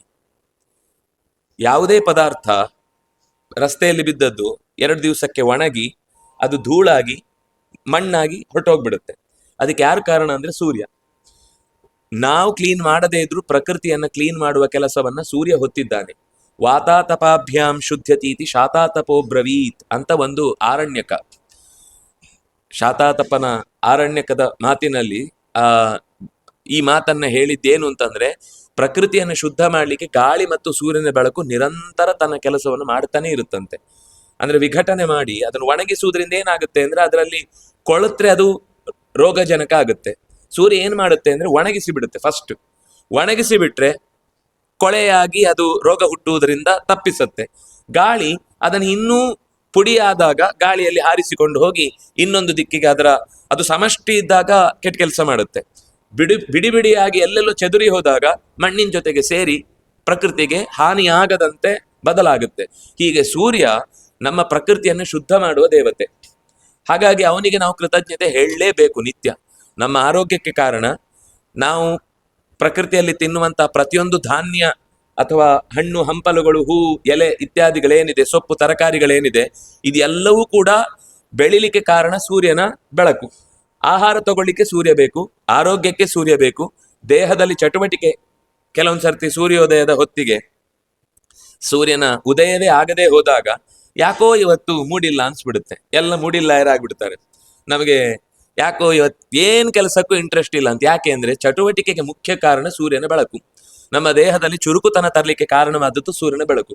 ಆದಷ್ಟು ಅಂದ್ರೆ ಅನಿವಾರ್ಯ ಆದಾಗ ಎಲ್ಲೋ ಕೋಣೆಯಲ್ಲಿದ್ದಾಗ ಸರಿ, ಉಳಿದ ಸಮಯದಲ್ಲಿ ನಾವು ಸೂರ್ಯನ ನೇರ ಬೆಳಕು ಬೀಳದೇ ಇದ್ರೂ ಕೂಡ ಗೋಡೆಗೆ ಬಿದ್ದ ಬೆಳಕಿನ ಹೊರಭಾಗದಲ್ಲಾದ್ರೂ ಇರಬೇಕು. ಕೋಣೆಯಲ್ಲಿ ಕೂತಾಗ ಕಿಟಕಿ ಬಾಗಿಲು ತೆಗೆದು ಅದರಲ್ಲಿ ಬರುವ ಬೆಳಕಿನಿಂದಲೇ ಹೆಚ್ಚು ಕಣ್ಣಿಗಂತೂ ಚಿಕಿತ್ಸೆಗೆ ಇವತ್ತು ತುಂಬಾ ಕಣ್ಣಿನ ಸಮಸ್ಯೆ ಯಾಕೆ ಬರ್ತಾ ಇದೆ ಅಂದ್ರೆ, ನಾವು ಇಡೀ ದಿವಸದಲ್ಲಿ ರಾತ್ರಿ ಅನಿವಾರ್ಯ ಬಿಡಿ ಈ ಬೆಳಕು ಅನ್ನೋದು, ಹಗಲಿಗೂ ನಾವು ಈ ಬೆಳಕಲ್ಲೇ ಕೂಡುವ ದುರ್ಭ್ಯಾಸ ಇದೆ ನಮಗೆ. ಕೋಣೆ ಬಾಗಿಲು ಹಾಕಿ AC ಹಾಕೊಂಡು ದೊಡ್ಡ ಸೋಡಿಯಂನ ಬೆಳಕಿನ ಅಡಿಯಲ್ಲಿ ನಾವು ಪ್ರಾಣ ಕಳ್ಕೊಳ್ತಾ ಇದ್ದೇವೆ. ಅದು ದಿನ ಹೋದ ಹಾಗೆ ಈಗ ಒಂದು ಬಿಸಿನೆತ್ತರು ಇರುವಾಗ ಒಂದು 25-35 ವರ್ಷದ ತನಕ ಕಣ್ಣು ಹೇಗೋ ಸಹಿಸಿಕೊಳ್ಳುತ್ತೆ. ಆಮೇಲೆ ಅದಕ್ಕೆ ಆ ಸೂರ್ಯನ ಬೆಳಕಿನ ಚಿಕಿತ್ಸೆ ಸಿಗದೇ ಇದ್ರೆ ನೋಡಿ, ಚಿಕಿತ್ಸೆ ಅಂದ್ರೆ ಇನ್ನೇನು ಇಲ್ಲ. ಸೂರ್ಯನ ಬೆಳಕು ಗೋಡೆಗೆ ನೆಲಕ್ಕೋ ಬಿದ್ದದ್ದು ಕಣ್ಣಿಗೆ ತಾಗಿದ್ರೆ ಸಾಕಷ್ಟೇ ಚಿಕಿತ್ಸೆ. ಇದೆಲ್ಲ ಫ್ರೀ. ಇಲ್ಲಿ ಯಾರು ಕೂಡ ಇದಕ್ಕೆ ಮುಂದೆ ಏನಾಗಬಹುದು ಅಂದ್ರೆ, ಮುಂದೆ ಅವ್ರ ಮನೇಲಿ ಮಾತ್ರ ಬೆಳಕು ಬರುವ ಹಾಗೆ ವ್ಯವಸ್ಥೆ ಮಾಡಿಕೊಂಡು ನಮ್ಮನ್ನೆಲ್ಲ ಅರ್ಧ ಗಂಟೆ ಕೂಡಿಸಿ 15,000 ಪೀಕಬಹುದು, ಗೊತ್ತಿಲ್ಲ ಏನಾಗ್ಬಹುದು ಅಂತ. ಕಲರ್ ಥೆರಪಿ ಇಂತಿದೆ. ಈಗ ನೀವು ಇಲ್ಲಿ ನೆಟ್ಟ ಗಿಡಗಳು ಬೆಳಿಗ್ಗೆ ನಿಮ್ಮ ಕಣ್ಣಿಗೆ ಬಿದ್ರೆ ಕಣ್ಣಿನ ಚಿಕಿತ್ಸೆ ತಾನಾಗೆ ಆಗುತ್ತೆ. ಇಲ್ಲ ಅಂದ್ರೆ ಏನ್ ಮಾಡ್ತಾರೆ ಅಂದ್ರೆ ಅವರೇ ಒಂದು ಶೀಟ್ ಕೊಡ್ತಾರೆ, ನೀಲಿ ಶೀಟು, ಹಳದಿ ಶೀಟು, ಹಸಿರು ಶೀಟು, ಕೆಂಪು ಶೀಟು, ನಿಮ್ಮ ಗೋಡೆಗೆ ಅಂಟಿಸಿ ದಿನಾ 10 ನಿಮಿಷ ಗೋಡೆ ಮುಂದೆ ಕೂತ್ಕೊಂಡು ಕಣ್ಣನ್ನು ಬಿಡುಗಣ್ಣಿನಿಂದ ಕೂತ್ಕೊಂಡು ಅದನ್ನ ನೋಡಿ ಆ ಶೀಟಿಗೆ ಒಂದು 50 ರೂಪಾಯಿ ಕೊಟ್ಟು, ನಾವು ಕೊಟ್ಟುವ ಚಿಕಿತ್ಸೆ ಕ್ರಮ ನಿಮ್ಗೆ ಕೊಟ್ಟಿದ್ದೇವೆ ಅನ್ನೋದಕ್ಕೆ ಒಂದು 50,000 ಕೊಟ್ಟು ಹೋಗಿ ಅಂತ. ಇದು ಬೆಳಿಗ್ಗೆ ನಿತ್ಯ ದೇವರಿಗೆ ಹೂ ತುಳಸಿ ನಾವು ಕೊಯ್ಯುವ ಕ್ರಮದಲ್ಲೇ ನಮಗೆ ಆ ಪ್ರಾಕೃತಿಕ ಚಿಕಿತ್ಸೆಯನ್ನು ಹಿಂದಿನವರು ಹೇಳಿದ್ರು. ಸೂರ್ಯನ ಬೆಳಕು ಬೀಳ್ತಿತ್ತು ಮೈಗೆ, ಹಸಿರು, ಹಳದಿ ಅಥವಾ ಈ ಯಾವುದೇ ಗಿಡಗಳ ಬಣ್ಣದ ದರ್ಶನ ಕಣ್ಣಿಗೆ ಆಗುವುದರಿಂದ ಕಲರ್ ಥೆರಪಿಯೂ ಆಗ್ತಿತ್ತು.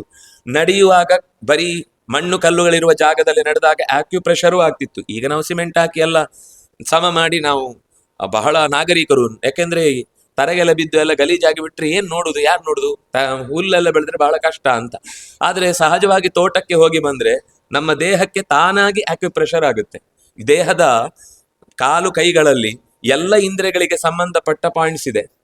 ನೀವು ಒಂದೊಂದು ಭಾಗವನ್ನು ಒತ್ತಿಕೊಂಡು ಹೋದ್ರೆ ಆ ದೇಹದ ಭಾಗಕ್ಕೆ ಚಿಕಿತ್ಸೆ ಸಿಗುತ್ತೆ. ಅದು ಸೂರ್ಯನ ಕಿರಣಗಳಿಂದ ಕಾಲಿಗೆ ಬೆಳಕು ಬಿದ್ರೆ ಸಾಕು, ತಾನಾಗಿ ದೇಹದಲ್ಲಿ ಮಾರ್ಪಾಡಾಗುತ್ತೆ ಅಂತ ಇವತ್ತು ವಿಜ್ಞಾನ ಹೇಳುತ್ತೆ. ನಾನು ಯಾವುದನ್ನು ಸುಮ್ಮನೆ ಪುಸ್ತಕದಲ್ಲಿ ಇದೆ ಅಂತ ಹೇಳ್ತಿಲ್ಲ. ಇವತ್ತು ಅದನ್ನ ಸೂರ್ಯ ಚಿಕಿತ್ಸೆಯನ್ನು ವಿಜ್ಞಾನ ಬಹಳ ವಿಶೇಷವಾಗಿ ಒಪ್ಪಿಕೊಳ್ತಾ ಇದೆ. ನಿಮ್ಗೆ ಗೊತ್ತಿರ್ಬೋದು, ಸಾಮಾನ್ಯ ನಮ್ಗೇನು ಅಂದ್ರೆ ಈ ಬೀಚ್ಗಳಿಗೆ ಹೋದಾಗ ಅವರು ಮೈ ಮೇಲೆ ಬಟ್ಟೆ ಇಲ್ಲದೆ ಬಿದ್ದುಕೊಂಡಿರ್ತಾರೆ ಅಂದ್ರೆ ನಾವೇನು ಅನ್ಕೊಂಡಿದ್ದೇವೆ ಅಂತಂದ್ರೆ ಅವರಿಗೊಂದು ಹಾಬಿ ಅಂತ. ಹಾಬಿ ಅಲ್ಲದ ಅವ್ರಿಗೆ ಚಿಕಿತ್ಸೆ. ಅವರು ಹಾಗೆ ಬಿದ್ದುಕೊಳ್ಳದೇ ಇದ್ರೆ ಅನೇಕ ರೋಗಗಳಿಂದ ಗ್ರಸ್ತರಾಗಿ ಒದ್ದಾಡ್ತಾ ಇರ್ತಾರೆ ಅವರು. ನಮ್ಗದು ಕೇವಲ ಒಂದು ಕಣ್ಣಿಗೆ ಹಬ್ಬ ಅನ್ನೋ ರೀತಿಯಲ್ಲಿ ನಾವು ಒಂದು ತಮಾಷೆಯ ವಸ್ತುವಾಗಿ ಅದನ್ನು ತಗೊಳ್ತೇವೆ. ಆದ್ರೆ ಅವರಿಗೆ ಜೀವ ಹೋಗೋ ಪ್ರಸಂಗ ಅದು. ಇನ್ನು ಕೆಲವು ದೇಶಗಳಲ್ಲಂತೂ ಸೂರ್ಯನ ಬೆಳಕನ್ನೇ ನೋಡಿರಲ್ಲ ಅವರು. ಆದ್ರಿಂದ ಅವ್ರು ಗುಡ್ ಮಾರ್ನಿಂಗ್ ಅಂತ 6 ತಿಂಗಳಿಗೊಮ್ಮೆ ಸೂರ್ಯನ ಬೆಳಕು ನೋಡಿದಾಗ ಹೇಳುದು. ನಮಗೆ ಪ್ರತಿ ದಿವಸ ಸೂರ್ಯನ ಬೆಳಕು ಬಿದ್ದಿದ್ರು ನಮಗೆ ಗುಡ್ ಮಾರ್ನಿಂಗ್ ಅಂತಾನೆ ಶುರುವಾಗುದು. ಯಾಕಂದ್ರೆ ಒಳ್ಳೇದೇ, ಒಳ್ಳೆಯ ಬೆಳಕು, ಒಳ್ಳೆಯ ನೆನಪಾಗಿ ಸೂರ್ಯನನ್ನ ಪ್ರಾರ್ಥಿಸುವಂತಾದ್ರೆ ಅದು ಸರಿಯೇ. ಆದ್ರೆ ಅವ್ರು ಯಾಕೆ ಹೇಳ್ತಾರೆ ಅಂತ ಗೊತ್ತಿಲ್ಲದೆ ನಾವು ಅನುಸರಿಸ್ತಾ ಇದ್ದೇವೆ ಅನ್ನೋದನ್ನು ಗಮನಿಸಿದಾಗ ನಾವು ಕೆಲವೊಂದ್ ಸರ್ತಿ ಯಾಕೋ ವಿವೇಚನೆ ಮಾಡದೆ ಕೆಲವನ್ನ ಅನುಷ್ಠಾನಕ್ಕೆ ತಂದಿದ್ದೇವೆ ಅಂತ ಅನಿಸುತ್ತೆ. ಹೀಗೆ ಸೂರ್ಯನ ಬೆಳಕಿನ ಪ್ರವೇಶ ಆಗುವ ಮುನ್ನ ನಮ್ಮ ಸ್ನಾನ ಮುಗಿದು ಸೂರ್ಯನ ಬೆಳಕಿಗೆ ಒಂದು ಅರ್ಧ ಗಂಟೆ ಮೈ ಒಡ್ಡಿ, ಆ ದಿವಸದ ಬೆಳಕು ಬಹಳ ವಿಶೇಷ, ಮೈ ಒಡ್ಡಿ ಸೂರ್ಯ ನಮಸ್ಕಾರ ಮಾಡ್ತಾ ಇದ್ರೆ ತಾನಾಗಿ ಮೈಗೆ ಅದರಿಂದ ಬೆಳಕು ಸಿಗುತ್ತೆ. ಸೂರ್ಯನ ದ್ವಾದಶ ನಾಮ ಅಥವಾ ಸೂರ್ಯನ ಅಷ್ಟೋತ್ತರ ಅಥವಾ ಆದಿತ್ಯ ಹೃದಯ ಇದಂತೂ ಸುಲಭ, ಎಲ್ಲರ ಕೈಗೂ ಸಿಗುತ್ತೆ. ಸೂರ್ಯನ ಮುಂದೆ ನಿಂತು 12 ಬಾರಿ ಆದಿತ್ಯ ಹೃದಯವನ್ನು ಪಾರಾಯಣ ಮಾಡಿದ್ರೆ ಆರೋಗ್ಯಂ ಭಾಸ್ಕರಾದಿಚ್ಛೇತ್, ನಿಮ್ಗೆ ಯಾವ ತರದ ರೋಗಗಳಿದ್ರೂ ಕೂಡ ಪರಿಹಾರ ಆಗುತ್ತೆ. ಸೂರ್ಯನ ಉಪಾಸನೆಯಿಂದ ಫಲ ಪಡೆದ ಕಥೆಗಳಂತೂ ಪುರಾಣಗಳಲ್ಲಿ ನೂರಾರಿದೆ. ಆ ಸತ್ರಾಜಿತ ಅನ್ನುವಂತಹ ಒಬ್ಬ ಯದುವೀರ ಶಮಂತಕ ಮಣಿಯನ್ನು ಪಡೆದದ್ದು ಇದೇ ಸೂರ್ಯನ ಉಪಾಸನೆಯಿಂದ. ಪಾಂಡವರು ಕಾಡಿನಲ್ಲಿದ್ದಾಗ 88,000 ಜನ ನಿತ್ಯ ಅಡಿಗೆ ಅಂದ್ರೆ ಪಾಠ ಪ್ರವಚನಗಳನ್ನು ಕೇಳ್ತಾ ಇದ್ದವರಿಗೆ ಹೊಟ್ಟೆಗೆ ಅನ್ನ ಹಾಕಬೇಕು ಅಂತ ಧರ್ಮರಾಜ ಸೂರ್ಯೋಪಾಸನೆ ಮಾಡಿಯೇ ಅಕ್ಷಯ ಪಾತ್ರೆಯನ್ನು ಪಡೆದದ್ದು. ಹೀಗೆ ಎಷ್ಟೆಷ್ಟು ಕಥೆಗಳನ್ನು ನಾವು ಕೇಳ್ತೇವೆ. ಅಲ್ಲಿ ಎಲ್ಲ ಕಡೆಯಲ್ಲೂ ನೋಡಿ, ನಿತ್ಯದ ನಮ್ಮ ಉಪಾಸನೆಯಲ್ಲೂ ಕೂಡ ನಾವು ಗಾಯತ್ರಿ ಮಾಡುದು ಅಂದ್ರೆ ಏನರ್ಥ? ಸೂರ್ಯೋಪಾಸನೆನೇ ಅದು. ನಾವು ಗಾಯತ್ರಿ ಜಪ ಮಾಡುವಾಗ ಸೂರ್ಯನ ಬಗ್ಗೆ ನೆನಪಾಗದೇ ಇದ್ರೆ ನಮ್ಮ ಗಾಯತ್ರಿ ವ್ಯರ್ಥ. ಧ್ಯೇಯ ಸದಾ ಸವಿತ್ರ ಮಂಡಲ ಮಧ್ಯವರ್ತಿ ನಾರಾಯಣ ಸರಸಿಜಾಸನ ಸನ್ನಿವಿಷ್ಟ ಕೇಯೂರವಾನ್ ಮಕರಕೊಂಡಲವಾನ್ ಕಿರೀಟಿ ಹಾರಿ ಹಿರಣ್ಮಯ ವಪು ಧೃತ ಶಂಖ ಚಕ್ರ. ಸೂರ್ಯಮಂಡಲದ ಮಧ್ಯದಲ್ಲೇ ಗಾಯತ್ರಿಯ ಶಕ್ತಿಯನ್ನು ನಾವು ಉಪಾಸನೆ ಮಾಡಬೇಕು. ಬೇರೆ ಎಲ್ಲಿ ಮಾಡಿದ್ರೂ ಉಪಯೋಗ ಇಲ್ಲ. ರಾತ್ರಿ ಏನ್ ಮಾಡಬೇಕು ಅಂದ್ರೆ, ಸೂರ್ಯ ಇಲ್ಲಲ್ಲ ಅಂದ್ರೆ ಹೃದಯದಲ್ಲಿ ಭಗವಂತನ ಅದೇ ಸೂರ್ಯ ಶಕ್ತಿ ಇದೆ. ಇದು ಬ್ರಹ್ಮಾಂಡದ ರೆಪ್ಲಿಕಾ. ಈ ಪಿಂಡಾಂಡ ಅನ್ನೋದು ಬ್ರಹ್ಮಾಂಡದಲ್ಲಿ ಏನೆಲ್ಲ ಶಕ್ತಿ ಇದೆಯೋ ಅದರ ಸೂಕ್ಷ್ಮ ರೂಪದಲ್ಲಿ ಪಿಂಡಾಂಡದಲ್ಲೂ ಸೌರಶಕ್ತಿ ಇದೆ. ಅದಕ್ಕೆ ಅವರು ಹೇಳುವಾಗ ಹೃತ್ಕಮಲದ ಮಧ್ಯದಲ್ಲಿರುವ ಸೂರ್ಯಮಂಡಲ ಅಂತಸ್ಥನಾದ ನಾರಾಯಣನನ್ನು ಚಿಂತಿಸಿ ಸೂರ್ಯನ ಪ್ರಾರ್ಥನೆಯ ಮೂಲಕ ಗಾಯತ್ರಿಯಲ್ಲಿ ಅನುಷ್ಠಾನವನ್ನ ಮಾಡಬೇಕು ಅಂತ. ಹಾಗಾಗಿ 108 ಗಾಯತ್ರಿ ಮಾಡಿದ್ರೆ ವಿಶೇಷ. ಇನ್ನು ಮಾಮೂಲಾದ ಜಪವನ್ನ ಮುಗಿಸಿ ಆ ಸಪ್ತಮಿಯ ವಿಶೇಷಕ್ಕೋಸ್ಕರ ಸೂರ್ಯನಲ್ಲಿ ಮತ್ತೆ 108 ಗಾಯತ್ರಿಯನ್ನು ಮಾಡುವುದರಿಂದ ನಮಗೆ ಸೂರ್ಯ ಉಪಾಸನೆಯ ಒಂದು ಒಳ್ಳೆಯ ಅವಕಾಶವನ್ನು ನಾವು ಬಳಸಿಕೊಂಡ ಹಾಗಾಗುತ್ತೆ. ಇದರ ನಂತರ ಇದು ಪ್ರಧಾನ. ಇದು ಬಿಟ್ಟು ಸೂರ್ಯನ ಪೂಜೆ ಮಾಡಲಿಕ್ಕೆ ಅವಕಾಶ ಇದೆ. ನಿಮ್ಗೆ ಇಲ್ಲಿ ಒಂದೇ ಕಡೆಯಲ್ಲಿ ಎಲ್ಲರೂ ಕೂತು ಒಂದು ಸೂರ್ಯನ ಚಿತ್ರವನ್ನು ಬರೆದು ಅದರಲ್ಲಿ ಷೋಡಶೋಪಚಾರ ಮಾಡಬಹುದು. ಇಲ್ಲ ಒಂದು ಕಲಶದಲ್ಲಿ ಪ್ರತಿಷ್ಠೆ ಮಾಡಿ ಸೂರ್ಯನನ್ನು ಆವಾಹನೆ ಮಾಡಿ ಸೂರ್ಯನಾರಾಯಣನನ್ನು ಚಿಂತಿಸಿ ಷೋಡಶೋಪಚಾರ ಪೂಜೆ ಮಾಡಬಹುದು. ಎಲ್ಲರೂ ಸೇರಿ ಮಾಡಿದ್ರೆ ಸಾಕು. ಎಲ್ಲರೂ ಒಬ್ಬೊಬ್ಬರೇ ಪ್ರತ್ಯೇಕವಾಗಿ ಕಲಶ ಇಟ್ಕೊಂಡು ಕೂತ್ಕೊಂಡು ಮಾಡಬೇಕಾಗಿಲ್ಲ, ಒಟ್ಟಿಗೆ. ಆದರೆ ಸೂರ್ಯೋದಯ ಆಗಿ ಸ್ವಲ್ಪ ಹೊತ್ತಿನೊಳಗೆ ಇಷ್ಟನ್ನು ಮುಗಿಸ್ಬೇಕು. ಅದಾದ್ಮೇಲೆ ಇನ್ನು ಉಳಿದಂತೆ ನಮ್ಮ ಸಮಯ ಇದ್ದ ಹಾಗೆ ಇಡೀ ಮಧ್ಯಾಹ್ನದ ತನಕವೂ ಕೂಡ ಅವಕಾಶ ಇದ್ದಷ್ಟು ಬೇರೆ ಸ್ತೋತ್ರಗಳು, ಸೂರ್ಯನಿಗೆ ಸಂಬಂಧಪಟ್ಟ ದ್ವಾದಶ ನಾಮ ಅಥವಾ ಇನ್ಯಾವುದಾದ್ರೂ ಮಂತ್ರಗಳು ಗೊತ್ತಿದ್ರೆ, ಸೂರ್ಯಮಂಡಲ ಸ್ತೋತ್ರ ಅಂತಿದೆ, ಇಂಥದ್ದು ಎಷ್ಟು ಗೊತ್ತಿದ್ರು ಕೂಡ ಅವತ್ತು ಪಾರಾಯಣ ಮಾಡಿ ನಾವು ಸೂರ್ಯನ ವಿಶೇಷ ಅನುಗ್ರಹವನ್ನು ಸಂಪಾದಿಸಬಹುದು. ಮನೆಗಳಲ್ಲಾದ್ರೆ ಇದಕ್ಕೆ ಇನ್ನು ಕೆಲವೆಲ್ಲ ವಿಶೇಷ ಆಚರಣೆಗಳನ್ನು ಹೇಳ್ತಾರೆ. ಮರು ದಿವಸಕ್ಕೆ ಸಂಬಂಧಿಸಿದ್ದು ಭೀಷ್ಮಾಷ್ಟಮಿ. ಭೀಷ್ಮ ಅಂದ್ರೆ ನಾವು ಮಹಾಭಾರತದಲ್ಲಿ ಕಾಣುವ ಅತ್ಯಂತ ಹಿರಿಯ ಪಾತ್ರ, ಸುಮಾರು 800 ವರ್ಷಗಳ ಕಾಲ ಬದುಕಿದ ಪಾತ್ರ. ಆ ಒಂದು ವಿಶೇಷತೆ ಏನು ಅಂದ್ರೆ 525 ವರ್ಷ ಬರೀ ಅಧ್ಯಯನ ಮಾಡಿದ್ದು. ಹಾಸ್ಟೆಲಲ್ಲಿ ಕೂತ್ಕೊಂಡು ನೀವು ಹೇಗೆ ಅಧ್ಯಯನ ಮಾಡ್ತಿರೋ ಹಾಗೆ, ಮನೆ, ತೋಟ, ಗದ್ದೆ ಅಥವಾ ರಾಜವೈಭವ ಏನೂ ಇಲ್ಲ, ಬರೀ ಗುರುಗಳಲ್ಲಿ ಅಧ್ಯಯನ ಮಾಡಿದ್ದು. ನಮಗೆ 525 ದಿವಸ ಅಧ್ಯಯನ ಮಾಡುವುದೇ ಒಂದು ದೊಡ್ಡ ಕೆಲಸ ಆಗುತ್ತೆ. ಅವನು 525 ವರ್ಷ ಅಧ್ಯಯನ ಮಾಡುತ್ತಾನೆ. ಅವನ ಬಗ್ಗೆ ಒಂದು ನಿತ್ಯದಲ್ಲಿ ನಾವು ಅಂದ್ರೆ ಸ್ತೋತ್ರ ಮಾಡಬೇಕು ಅಂತ ಅವರು ಹೇಳುವಾಗ, ಭೀಷ್ಮ ಶಾಂತನವೋ ವೀರ ಸತ್ಯವಾದಿ ಜಿತೇಂದ್ರಿಯ ಆಭಿಹಿ ಅದ್ಭಿಹಿ ಅವಾಪ್ನೋತಿ ಪುತ್ರ ಪೌತ್ರೋಚಿತಾಂ ಕ್ರಿಯಾಂ. ಜೊತೆಗೆ ನಾವು ಸ್ಮರಣೆ ಮಾಡಿ ಅವನಿಗೆ ಹೇಳಬೇಕಾದದ್ದು, ವಸೂನಾಂ ಅವತಾರಾಯ ಶಂತನೋರಾತ್ಮಜಾಯ ಚ ಅರ್ಘ್ಯಂ ದದಾಮಿ ಭೀಷ್ಮಾಯ ಆಬಾಲ ಬ್ರಹ್ಮಚಾರಿಣೇ ಗಂಗಾಪುತ್ರಾಯ ಭೀಷ್ಮಾಯ ಇದಮರ್ಘ್ಯಂ ಇದಮರ್ಘ್ಯಂ ಇದಮರ್ಘ್ಯಂ. ಅಥವಾ ಅಧಿಕಾರ ಇದ್ದವರಾದ್ರೆ ತಿಲೋದಕಂ ತಿಲೋದಕಂ ತಿಲೋದಕಂ. ಅಧಿಕಾರ ಇದ್ದವರಿಗೆ ಎಳ್ಳಿನ ಜೊತೆಗೆ ತರ್ಪಣ ಕೊಡಬೇಕು. ಉಳಿದವರು ಸಾಮಾನ್ಯ ದರ್ಭೆಯ ಜೊತೆಗೆ ತರ್ಪಣ ಕೊಟ್ರೆ ಸಾಕು. ತುಳಸಿ ದರ್ಭೆ ಎರಡಿದ್ರೆ ಸಾಕಾಗತ್ತೆ. ಅಂತೂ ಸೂರ್ಯನಿಗೆ ಒಂದು ಪ್ರಧಾನ ಅಂಶ, ನಾನು ರಥಸಪ್ತಮಿಯಲ್ಲಿ ಸೂರ್ಯನಿಗೆ 3 ಅರ್ಘ್ಯ. ನೀವು ಮಾಮೂಲು ಸಂಧ್ಯಾವಂದನೆಯ ಅರ್ಘ್ಯ ಬಿಟ್ಟು ಸೂರ್ಯನಿಗೆ ಹ್ರೀಂ ಗೃಣಿಹಿ ಸೂರ್ಯ ಆದಿತ್ಯ ಹ್ರೀಂ ಜೊತೆಗೆ ಪೂರ್ವದಲ್ಲಿ ಕೊನೆಯಲ್ಲಿ ಓಂ, ಇದನ್ನ ಹೇಳಿ 3 ಬಾರಿ ಸೂರ್ಯನಿಗೆ ಅರ್ಘ್ಯ ಕೊಡಬೇಕಾದದ್ದು ಪ್ರಧಾನ ಒಂದು ಅಂಶ. ಹಾಗೇನೆ ಭೀಷ್ಮಾಚಾರ್ಯರಿಗೂ ಕೂಡ ನಮ್ಗೆ ಇಷ್ಟು ನೆನಪಾಗ್ಲಿಲ್ಲ ಅಂತ ಇಟ್ಕೊಳ್ಳಿ, ಭೀಷ್ಮಾಯ ಅಂತ ಹೇಳಿ ಸಾಕು. ಭೀಷ್ಮಾಯ ಇದಮರ್ಘ್ಯಂ ಇದಮರ್ಘ್ಯಂ ಇದಮರ್ಘ್ಯಂ. ನೀವು ಬರ್ಕೊಂಡು ಇಟ್ಕೊಂಡ್ರೆ ಎಲ್ಲಿಯಾದ್ರೂ ಈ ವಾರ್ಷಿಕ ವಿಶೇಷ ದಿನಗಳು ಅಥವಾ ಪುಸ್ತಕಗಳೆಲ್ಲ ಇರುತ್ತೆ, ಹುಡುಕಿ ಬರ್ದ್ರೆ ತೊಂದರೆ ಇಲ್ಲ. ಹಬ್ಬ ಹರಿದಿನಗಳು ಅಂತ ರಂಗಪ್ರಿಯ ತೀರ್ಥ ಸ್ವಾಮಿಗಳದ್ದು ಒಂದು ಸುಂದರವಾದ ಪುಸ್ತಕ ಇದೆ. ನಿಮ್ಗೆ ಎಲ್ಲಾ ಕಾಲಕ್ಕೂ ಉಪಯೋಗ ಆಗುತ್ತೆ. ಮತ್ತೆ ತುಂಬಾ ಇವತ್ತಿನ ವೈಜ್ಞಾನಿಕ ಚಿಂತನೆಯ ಜೊತೆಗೇನೆ ಅವರು ಅನೇಕ ವಿಶ್ಲೇಷಣೆಗಳನ್ನು ಕೂಡ ಮಾಡಿದ್ದಾರೆ. ಹಬ್ಬ ಹರಿದಿನಗಳು ಅಂತಾನೆ ರಂಗಪ್ರಿಯ ಅನ್ನುವ ಹಿರಿಯ, ಈಗ ಇಲ್ಲ ಅವರು, ಆ ಕಾಲದಲ್ಲಿ ಅವರು ಸಂಗ್ರಹ ಮಾಡಿದ ಅನೇಕ ಸಂಗತಿಗಳು ನಮಗೆ ನಿತ್ಯಕ್ಕೆ ಮತ್ತೆ ಮತ್ತೆ ಉಪಯೋಗಕ್ಕೆ ಬೀಳುವಂತಹ ಸಂಗತಿ. ಹೀಗೆ ಗಂಗಾಪುತ್ರಾಯ ಭೀಷ್ಮಾಯ ಇದಮರ್ಘ್ಯಂ ಅನ್ನೋದನ್ನ 3 ಅರ್ಘ್ಯ ಕೊಟ್ಟು ಅವನಿಗೆ ಕೃತಜ್ಞತೆಯನ್ನು ಅರ್ಪಿಸುವುದು. ಯಾಕೆ ಭೀಷ್ಮರಿಗೆ ಯಾಕೆ ಕೃತಜ್ಞತೆಯನ್ನು ಅರ್ಪಿಸಬೇಕು ಅಂದ್ರೆ, ನಾವು ಇವತ್ತು ಮಾತನಾಡುವ ಅಥವಾ ನಮ್ಮ ನಿತ್ಯದ ಅನುಷ್ಠಾನದಲ್ಲಿ ಈಗ ವಿಷ್ಣು ಸಹಸ್ರನಾಮಂತೂ ನಾವೆಲ್ಲರೂ ಪಾರಾಯಣ ಮಾಡುತ್ತೇವೆ. ಅದು ಆರೋಗ್ಯಕ್ಕೆ ಇರುವಂತಹ ಅತ್ಯಂತ ದೊಡ್ಡ ಔಷಧ. ಕ್ಯಾನ್ಸರ್ನಂತಹ ರೋಗವನ್ನು ಕೂಡ ಅತ್ಯಂತ ತೊಡಗಿ, ಅಂದ್ರೆ ಅದರಲ್ಲಿ ನಿಷ್ಠೆ ಇಟ್ಟು ನಾವು ಆಗ್ಲೇಬೇಕು ಅಂತ ಹಠ ಮಾಡಿ ಪ್ರಾರ್ಥಿಸಿ ಮಾಡಿದ್ರೆ ಖಂಡಿತ ಪರಿಹಾರ ಆಗುತ್ತೆ, ಆಗಿದೆ. ಅಂತ ರೋಗಗಳನ್ನ ಪರಿಹರಿಸುವ ಶಕ್ತಿ ಚರಕನೇ ಸ್ವತಃ ಹೇಳುವುದು, ಜ್ವರಾನ್ನ ಸರ್ವಾನ್ನ ವ್ಯಪೋಹತಿ.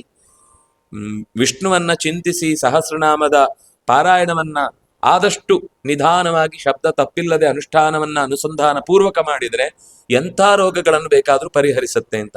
ಅದನ್ನ ಕೊಟ್ಟವರು ಯಾರು ಅಂದ್ರೆ ಭೀಷ್ಮಾಚಾರ್ಯರು. ಮರಣ ಶಯ್ಯೆಯಲ್ಲಿ ಮಲಗಿದ್ದಾಗ್ಲೂ, ಅಂದ್ರೆ ಕೃಷ್ಣ ಅಲ್ಲಿ ಇದ್ದ, ಹೇಳಿಸಿದ, ಅದು ಬೇರೆ. ಆದ್ರೆ ಅದು ಬಂದದ್ದು ಯಾರ ಬಾಯಿಯಿಂದ ಅಂದ್ರೆ ಭೀಷ್ಮಾಚಾರ್ಯರ ಬಾಯಿಯಿಂದ. ಇದು ಒಂದು ಸಾಕು, ಇನ್ನು ತುಂಬಾ ಇದೆ. ಶಾಂತಿ ಪರ್ವ, ಅನುಶಾಸನ ಪರ್ವ ಅಂತ 2 ಪರ್ವಗಳಲ್ಲಿ ನಾವಿವತ್ತು ಯಾವೆಲ್ಲ ರಾಜಧರ್ಮಗಳನ್ನ ನೋಡ್ತೇವೆ, ನ್ಯಾಯ ವ್ಯವಸ್ಥೆಯನ್ನು ನೋಡ್ತೇವೆ, ಕೃಷಿ ವ್ಯವಸ್ಥೆಯನ್ನು ನೋಡ್ತೇವೆ, ಪ್ರಾಣಿಶಾಸ್ತ್ರ, ಸಸ್ಯಶಾಸ್ತ್ರಗಳು, ಖಗೋಳ ಶಾಸ್ತ್ರಗಳ ಬಗ್ಗೆ ಏನೆಲ್ಲ ನಮ್ಮ ಪ್ರಾಚೀನರು ಬಹಳ ಅದ್ಭುತವಾಗಿ ಹೇಳಿದ್ದಾರೆ ಅಂತ ಹೇಳ್ತೇವೆ, ಅದೆಲ್ಲದರ ಆಸರೆ ಭೀಷ್ಮಾಚಾರ್ಯರು. ನೀವು ಶಾಂತಿ ಪರ್ವ ಮತ್ತು ಅನುಶಾಸನ ಪರ್ವ 2 ಅಂದ್ರೆ ನೀವು ವಿಜ್ಞಾನದ ವಿದ್ಯಾರ್ಥಿಗಳಾಗಿ ಅಥವಾ ಆಧುನಿಕ ಶಿಕ್ಷಣದ ಹಿನ್ನೆಲೆಯಲ್ಲಿ ನೀವು ಏನಾದ್ರೂ ಹೊಸ್ತನ್ನ ನಾವು ನಮ್ಮ ಪ್ರಾಚೀನರು ಏನ್ ಕೊಟ್ಟಿದ್ದಾರೆ ಅಂತ ನೋಡುವುದಾದ್ರೆ ಅದೆರಡನ್ನ ಅನಿವಾರ್ಯವಾಗಿ ಓದಿ. ಸಿಂಪಲ್, ಶ್ಲೋಕ ಬೈ ಶ್ಲೋಕ ಓದಿದ್ರೆ ಸಾಕು. ಸಣ್ಣ ಸಣ್ಣ, ಒಂದೇ ದಿವಸ ಅಲ್ಲ, ನೀವೊಂದು 3 ವರ್ಷದ ಪ್ರಾಜೆಕ್ಟ್ ಆಗಿ ಇಟ್ಕೊಂಡು ದಿನಕ್ಕೆ 10 ಶ್ಲೋಕ ಅಥವಾ ದಿನಕ್ಕೆ 20 ಶ್ಲೋಕ ಅಂತ ಇಟ್ಕೊಂಡೇ ಓದಿ.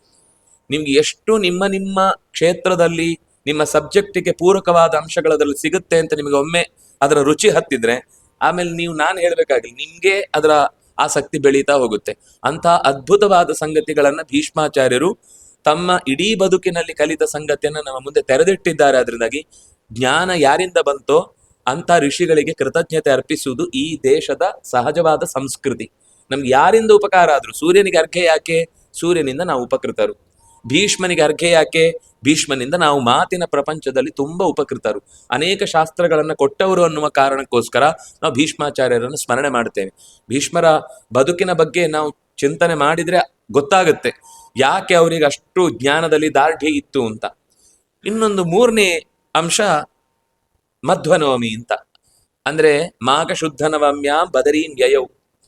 ಮಧ್ವಾಚಾರ್ಯರು ನಮ್ಮ ದೇಶದಲ್ಲಿ ದಾರ್ಶನಿಕರ ಪರಂಪರೆಯಲ್ಲಿ ಬಂದ ಅನೇಕ ಪ್ರಮುಖರಲ್ಲಿ ಒಬ್ರು.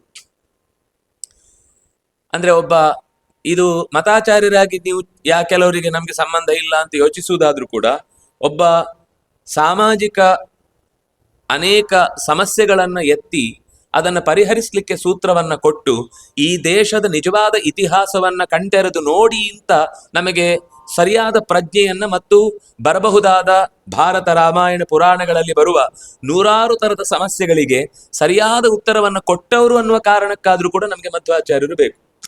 ನಮ್ಮ ಉಪಾಸನೆಯಲ್ಲಿ ವಿಭಿನ್ನತೆ ಇರಬಹುದು, ಆದರೆ ಏನಾಗಿದೆ ಇವತ್ತು ಈ ದೇಶದಲ್ಲಿ ನಾವು ಮಹಾಭಾರತ ರಾಮಾಯಣ ಯಾವುದನ್ನೇ ಕೇಳಿದಾಗ್ಲೂ ಅವ್ರು ಹೇಳೋದು ಇಂಡಿಯನ್ ಮೈಥಾಲಜಿ ಅಂತ.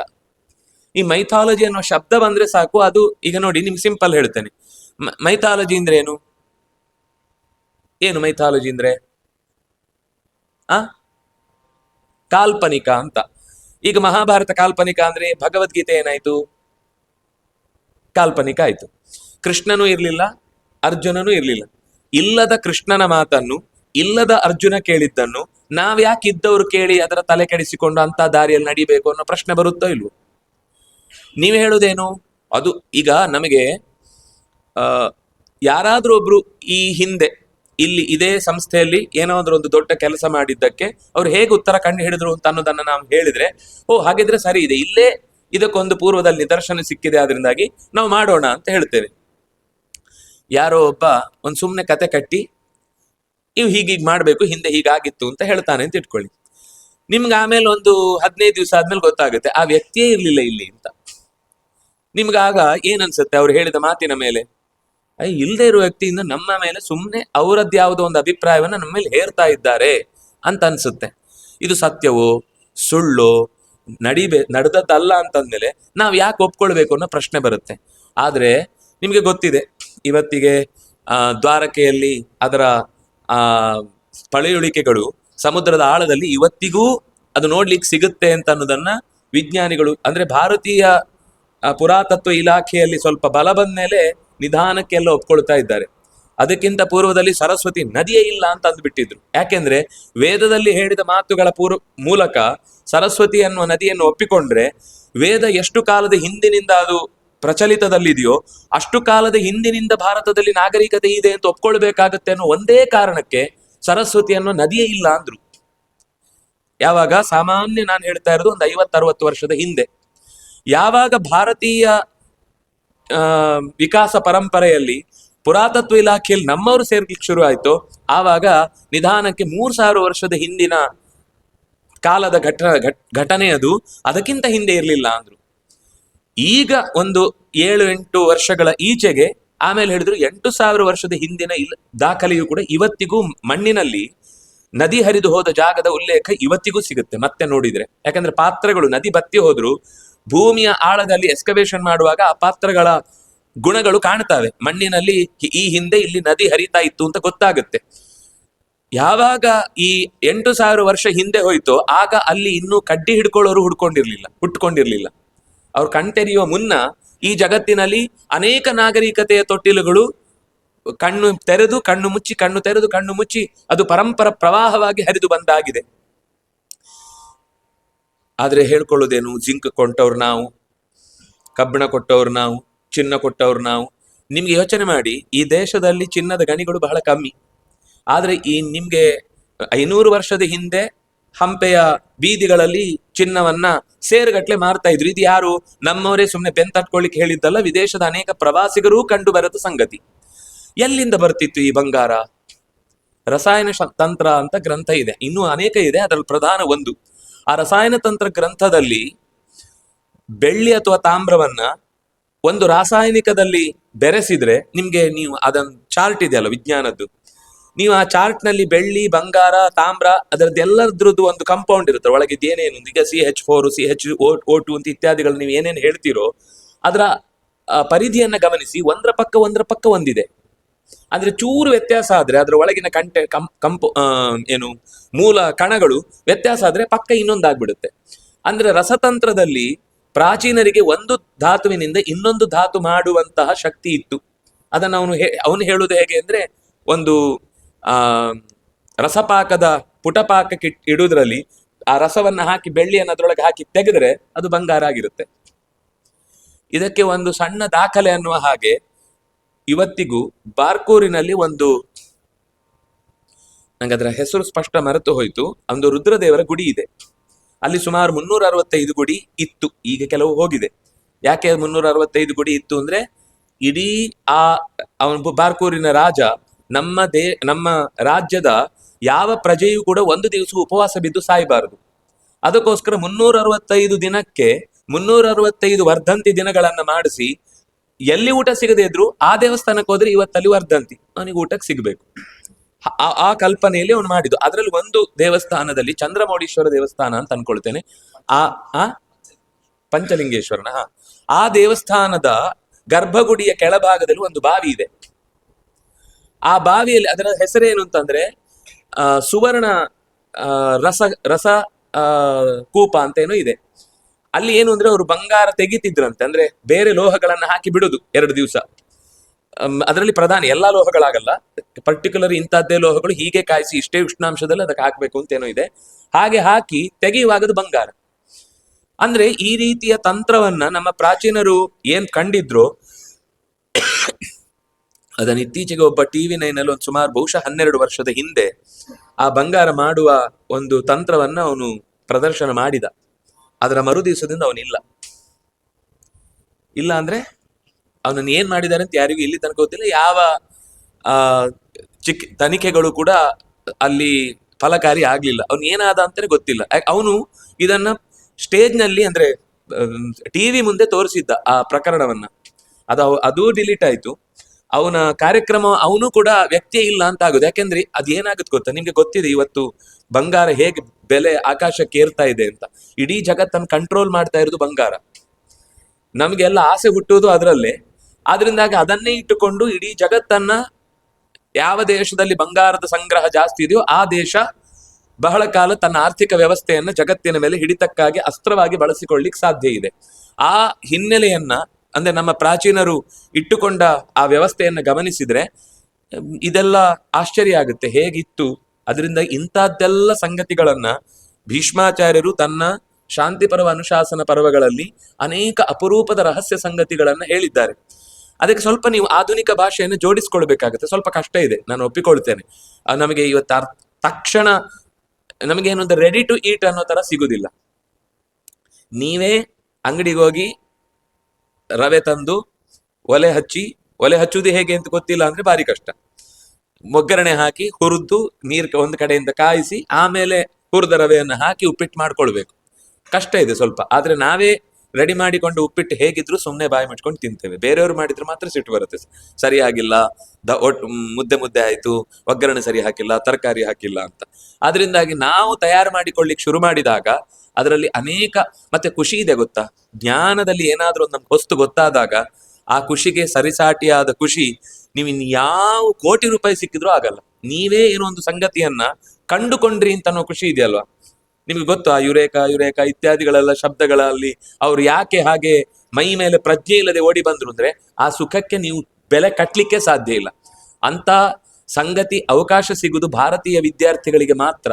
ಅದರಲ್ಲೂ ಸಂಸ್ಕೃತದಲ್ಲಿ ಸ್ವಲ್ಪ ಆದ್ರೂ ಪ್ರವೇಶ ಇದ್ದು ಅದರೊಳಗೆ ಪ್ರವೇಶ ಮಾಡಿದ್ರೆ ಜಗತ್ತಿಗೆ ಯಾರೂ ತಿಳಿಸಲಾಗದ ಅನೇಕ ಹೊಸ ಸಂಗತಿಗಳನ್ನ ತಿಳಿಸ್ಲಿಕ್ಕೆ ನಮ್ಮ ವೇದಿಕೆಗೆ ಮಾತ್ರ ಅವಕಾಶ ಇರುವುದು. ಎಷ್ಟು ಬೊಬ್ಬೆ ಹೊಡೆದು ಯಾವ್ಯಾವ ದೇಶಗಳನ್ನು ಯಾರ್ಯಾರು ವಶಪಡಿಸಿಕೊಂಡ್ರು ದುಡ್ಡಿನಿಂದ ವಶಪಡಿಸ್ಕೊಳ್ಬಹುದು ಹೊರತು ಬುದ್ಧಿಯಿಂದ ವಶಪಡಿಸ್ಕೊಳ್ಳಿಕ್ಕಾಗಲ್ಲ. ಆ ಬುದ್ಧಿಯ ಅವಕಾಶ ಇರುವುದು ಭಾರತೀಯರಿಗೆ ಮಾತ್ರ. ಆ ಬುದ್ಧಿಯ ಸಾಣೆ ಹಿಡಿದವರು ಭೀಷ್ಮಾಚಾರ್ಯರು ಮತ್ತು ಮಧ್ವಾಚಾರ್ಯರು. ಆ ಗ್ರಂಥಗಳಲ್ಲಿ ಬರುವ ಅನೇಕ ಸಮಸ್ಯೆಗಳಿಗೆ ಸರಿಯಾದ ಉತ್ತರವನ್ನ ಕೊಟ್ಟವರು ಅನ್ನುವ ಕಾರಣಕ್ಕಾಗಿ ನಾವು ಭೀಷ್ಮಾಚಾರ್ಯರನ್ನ ಗುರುತಿಸಿದ ಹಾಗೆ ಒಬ್ಬ ದಾರ್ಶನಿಕ ಅನ್ನುವುದರ ಜೊತೆಗೆ ಭಾರತಕ್ಕೊಂದು ಸರಿಯಾದ ಅಸ್ತಿತ್ವ. ಇತಿಹಾಸದ ದೃಷ್ಟಿಯಿಂದ ಭಾರತದಲ್ಲಿ ಏನೆಲ್ಲ ಹಿನ್ನೆಲೆಗಳು ನಡೆದಿತ್ತು. ಯಾಕೆಂದ್ರೆ ನಮ್ಗೆ ಏನಾಗುತ್ತೆ ಅಂದ್ರೆ ಕೆಲವು ಪ್ರಶ್ನೆಗಳು ಬಂದಾಗ ಸಮರ್ಥಿಸಿಕೊಳ್ಳಿಕ್ಕೆ ನಮ್ಮ ಹತ್ರ ಉತ್ತರ ಇಲ್ಲ ಆಗುತ್ತೆ. ರಾಮ ಹೀಗೆ ಯಾಕೆ ಮಾಡ್ದ, ಕೃಷ್ಣ ಹಾಗೆ ಯಾಕೆ ಮಾಡ್ದ, ಕೊನೆಗೆ ಅದಕ್ಕೆ ನಾವು ಪರಿಹಾರ ಏನು ಅಂತಂದ್ರೆ ಅದು ಕಾಲ್ಪನಿಕ ಕಥೆ. ಯಾರು ಯಾವ ಪಾತ್ರ ಏನ್ ಬೇಕಾದ್ರೂ ಮಾಡ್ಬೋದು. ಬಾಹುಬಲಿಯಲ್ಲಿ ಹೀಗೆ ಯಾಕೆ ಆಗ್ಬೇಕು ನೀವ್ ಯಾರಾದ್ರೂ ಆಕ್ಷೇಪ ಮಾಡಿದ್ರೆ ಅವನು ಉತ್ತರ ಕೊಡ್ತಾನೆ, ಅದು ನನ್ ಕತೆ, ನಾನು ಏನ್ ಬೇಕಾದ್ರೂ ಹೇಳ್ತೇನೆ ಅಂತಾನವನು. ಆದ್ರೆ ನೀವು ಮಹಾಭಾರತ ಹಾಗೆ ಹೇಳಲಿಕ್ಕೆ ಆಗುದಿಲ್ಲ. ಯಾಕೆಂದ್ರೆ ಅದಕ್ಕೆ ಹೆಸರು ಇತಿಹಾಸ ಅಂತ. ಇತಿಹಾಸ ಅಂದ್ರೆ ನಮ್ಮ ತಲೆಯಲ್ಲಿ ಏನು ಅಂದ್ರೆ ಇಂಗ್ಲಿಷ್ ನಲ್ಲಿ ಅದಕ್ಕೆ ತರ್ಜುಮೆಯ ಶಬ್ದ ಹಿಸ್ಟ್ರಿ. ಆದ್ರೆ ಇತಿಹಾಸ ಅಂದ್ರೆ ಹಿಸ್ಟ್ರಿ ಮಾತ್ರ ಅಲ್ಲ. ಇತಿಹಾಸ ಅಂದ್ರೆ ಹಿಂದೆಯೂ ಹೀಗೆ ಇತ್ತು, ಈಗ್ಲೂ ಹೀಗೆ ಇರುತ್ತೆ, ಮುಂದೆಯೂ ಹೀಗೆ ಆಗತ್ತೆ. ಇದಕ್ಕೆ ಇತಿಹಾಸ ಅಂತ ಹೆಸರು. ಜಗತ್ತಿನಲ್ಲಿ ಬೇರೆ ಯಾವ ದೇಶದ ಕಥೆಯೂ ಕೂಡ, ಎಪಿಕ್ಗಳು ಕೂಡ ಮುಂದೆಯೂ ಹೀಗೆ ಆಗುವಂತದ್ದನ್ನ ಹೇಳಲಿಕ್ಕೆ ಅದಕ್ಕೆ ಶಕ್ತಿ ಇಲ್ಲ. ಆದರೆ ಭಾರತದ ಇತಿಹಾಸದ ಪ್ರತಿಯೊಂದು ಕಥೆಗೂ ಕೂಡ ಸಿಂಪಲ್ ಒಂದು ಆ ಮಹಾಭಾರತದ ಘಟನೆಯನ್ನು ನೆನಪಿಸುವುದಾದ್ರೆ ಆಚಾರ್ಯರು ಹೇಳುವುದು, ಪಾಂಡವರು 5 ಜನ ಇದ್ರು, ಕೌರವರು 100 ಜನ ಇದ್ರು, ಜಗಳ ಆಯ್ತು. ನಾವು ಕಲ್ಪಿಸುವುದೇನು, ಭೂಮಿಗೋಸ್ಕರ 105 ಜನರ ಜಗಳ ಅಂತ. ಆದ್ರೆ ಆಚಾರ್ಯ ಹೇಳಿದ್ರು ಇದು ಅಂತರಂಗದ ಜಗಳ. ಒಳ್ಳೆ ಕೆಲಸಕ್ಕೆ ಒಪ್ಪಿಕೊಳ್ಳೋರು 5 ಥಾಟ್ಸ್ ಬರುದು, ಈ ಕೆಲಸ ಮಾಡೋಣ ಅಂತ. ಬೇಡ ಅಂತ ಹೇಳಿಕ್ಕೆ 100 ಥಾಟ್ಸ್ ಬರ್ತವೆ ನಮ್ಮೊಳಗೆ. ಬೇಡ ಅಂತ ಹೇಳಲಿಕ್ಕೆ ನಮ್ಮ ಹತ್ರ ಒಬ್ಬ ಅಲ್ಲ ಅಂದ್ರೆ ಇನ್ನು ಬೇರೆಯವರೆಲ್ಲ ಹೇಳಿಕ್ ಶುರು ಮಾಡ್ತಾರೆ, ಅದ್ ಬೇಡ, ಅದು ಸರಿ ಇಲ್ಲ, ಅದು ಸರಿ ಇಲ್ಲ, ಇದು ಸರಿ ಇಲ್ಲ ಅಂತ. ಆದ್ರೆ ಮಾಡೋಣ ಅಂತ ಒಂದು ಸಪೋರ್ಟ್ ಮಾಡೋರು ಕೆಲವೇ ಮಂದಿ, ಕಮ್ಮಿ ಮಂದಿ. ಪಾಂಡವರು ಯಾಕೆ ಗೆದ್ರು ಅಂದ್ರೆ ಪ್ರಜ್ಞೆ ಅವ್ರ ಕೈಯಲ್ಲಿತ್ತು, ಅಂದ್ರೆ ಕೃಷ್ಣ ಅವ್ರ ಕೈಯಲ್ಲಿದ್ದ. ಪಾಂಡವರ ಕೈಯಲ್ಲಿ ಕೃಷ್ಣ ಇದ್ದ ಗೆದ್ರು, ಆದ್ರೆ ನಮ್ಮ ಕೈಯಲ್ಲಿ ಇವತ್ತು ಕೃಷ್ಣ ಇಲ್ಲ, ಆದ್ರಿಂದಾಗಿ ಕೌರವರೇ ಗೆದ್ದು ಬಿಡ್ತಾರೆ.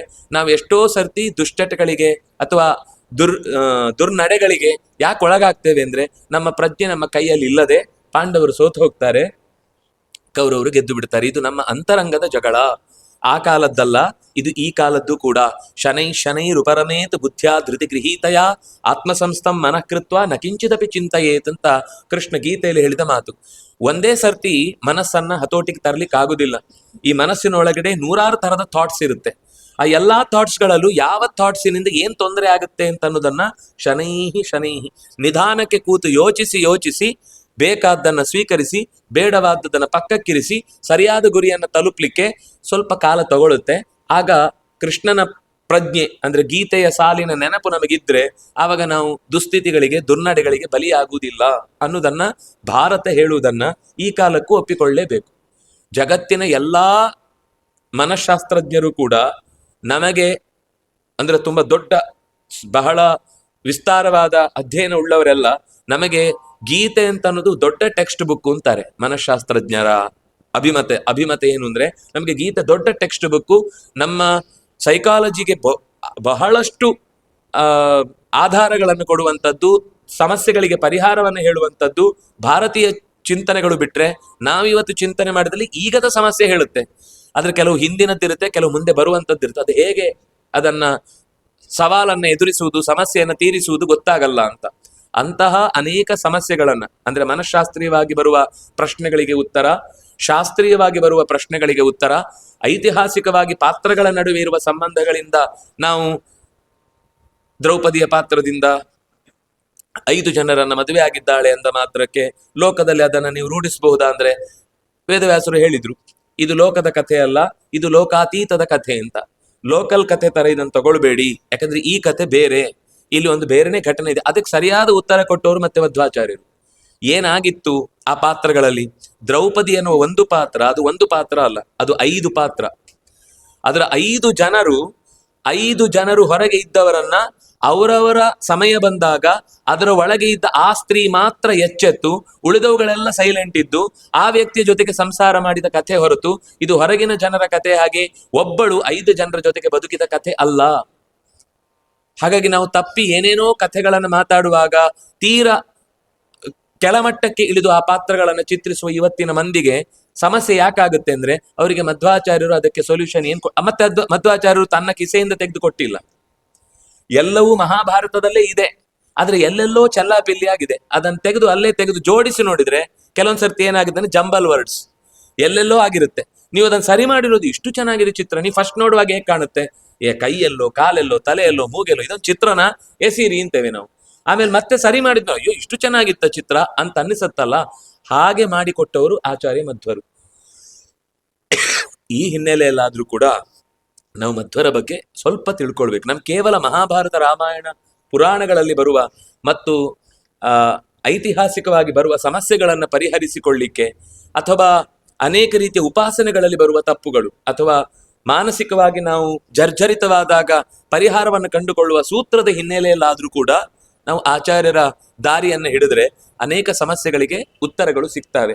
ಅದಕ್ಕೋಸ್ಕರ ಮಧ್ವನವಮಿ ಅನ್ನೋದು ಅವರು ಸುಮಾರು 79 ವರ್ಷಗಳ ಕಾಲ ಈ ಭೂಮಿಯಲ್ಲಿ ಕಾಣಿಸಿಕೊಂಡು ಮಾಘ ಶುದ್ಧ ನವಮಿ, ಈಗ ಮಾಘ ಮಾಸದ ಕೃಷ್ಣ ಪಕ್ಷದ ನಾಳ್ದು ಬರುವ ನವಮಿಯ ದಿವಸ ಉಡುಪಿಯಲ್ಲಿ ಅನಂತಾಸನ ಅಂತ ಒಂದು ದೇವಸ್ಥಾನ ಇದೆ. ಕೃಷ್ಣ ಮಠದ ಎದುರು ಭಾಗದಲ್ಲಿ ಚೂರು ಈ ಕಡೆ, ಕೃಷ್ಣ ಮಠಕ್ಕೆ ಎದುರುಗಡೆ ಸರಿಯಾಗಿ ಚಂದ್ರಮೌಳೀಶ್ವರ ಅಂತ ರುದ್ರದೇವರ ಗುಡಿ ಇದೆ. ಅದರ ಹಿಂಭಾಗಕ್ಕೆ ಅನಂತಾಸನದ ಗುಡಿ ಇದೆ. ಆ ಅನಂತಾಸನ ಗುಡಿಯಲ್ಲಿ ಆಚಾರ್ಯರು ನಿತ್ಯ ಪಾಠ ಮಾಡ್ತಾ ಇದ್ರು ತಮ್ಮ ಶಿಷ್ಯರಿಗೆ. ನೀವು ಇವತ್ತಿಗೂ ಆ ಪ್ರದಕ್ಷಿಣೆ ಬರುವಾಗ ಬಲಭಾಗದಲ್ಲಿ ಒಂದು ಆಚಾರ್ಯರು ಅದೃಶ್ಯರಾಗಿ ಇರುವ ಸ್ಥಳ ಅಂತ ಒಂದು ಬೋರ್ಡ್ ಇದೆ.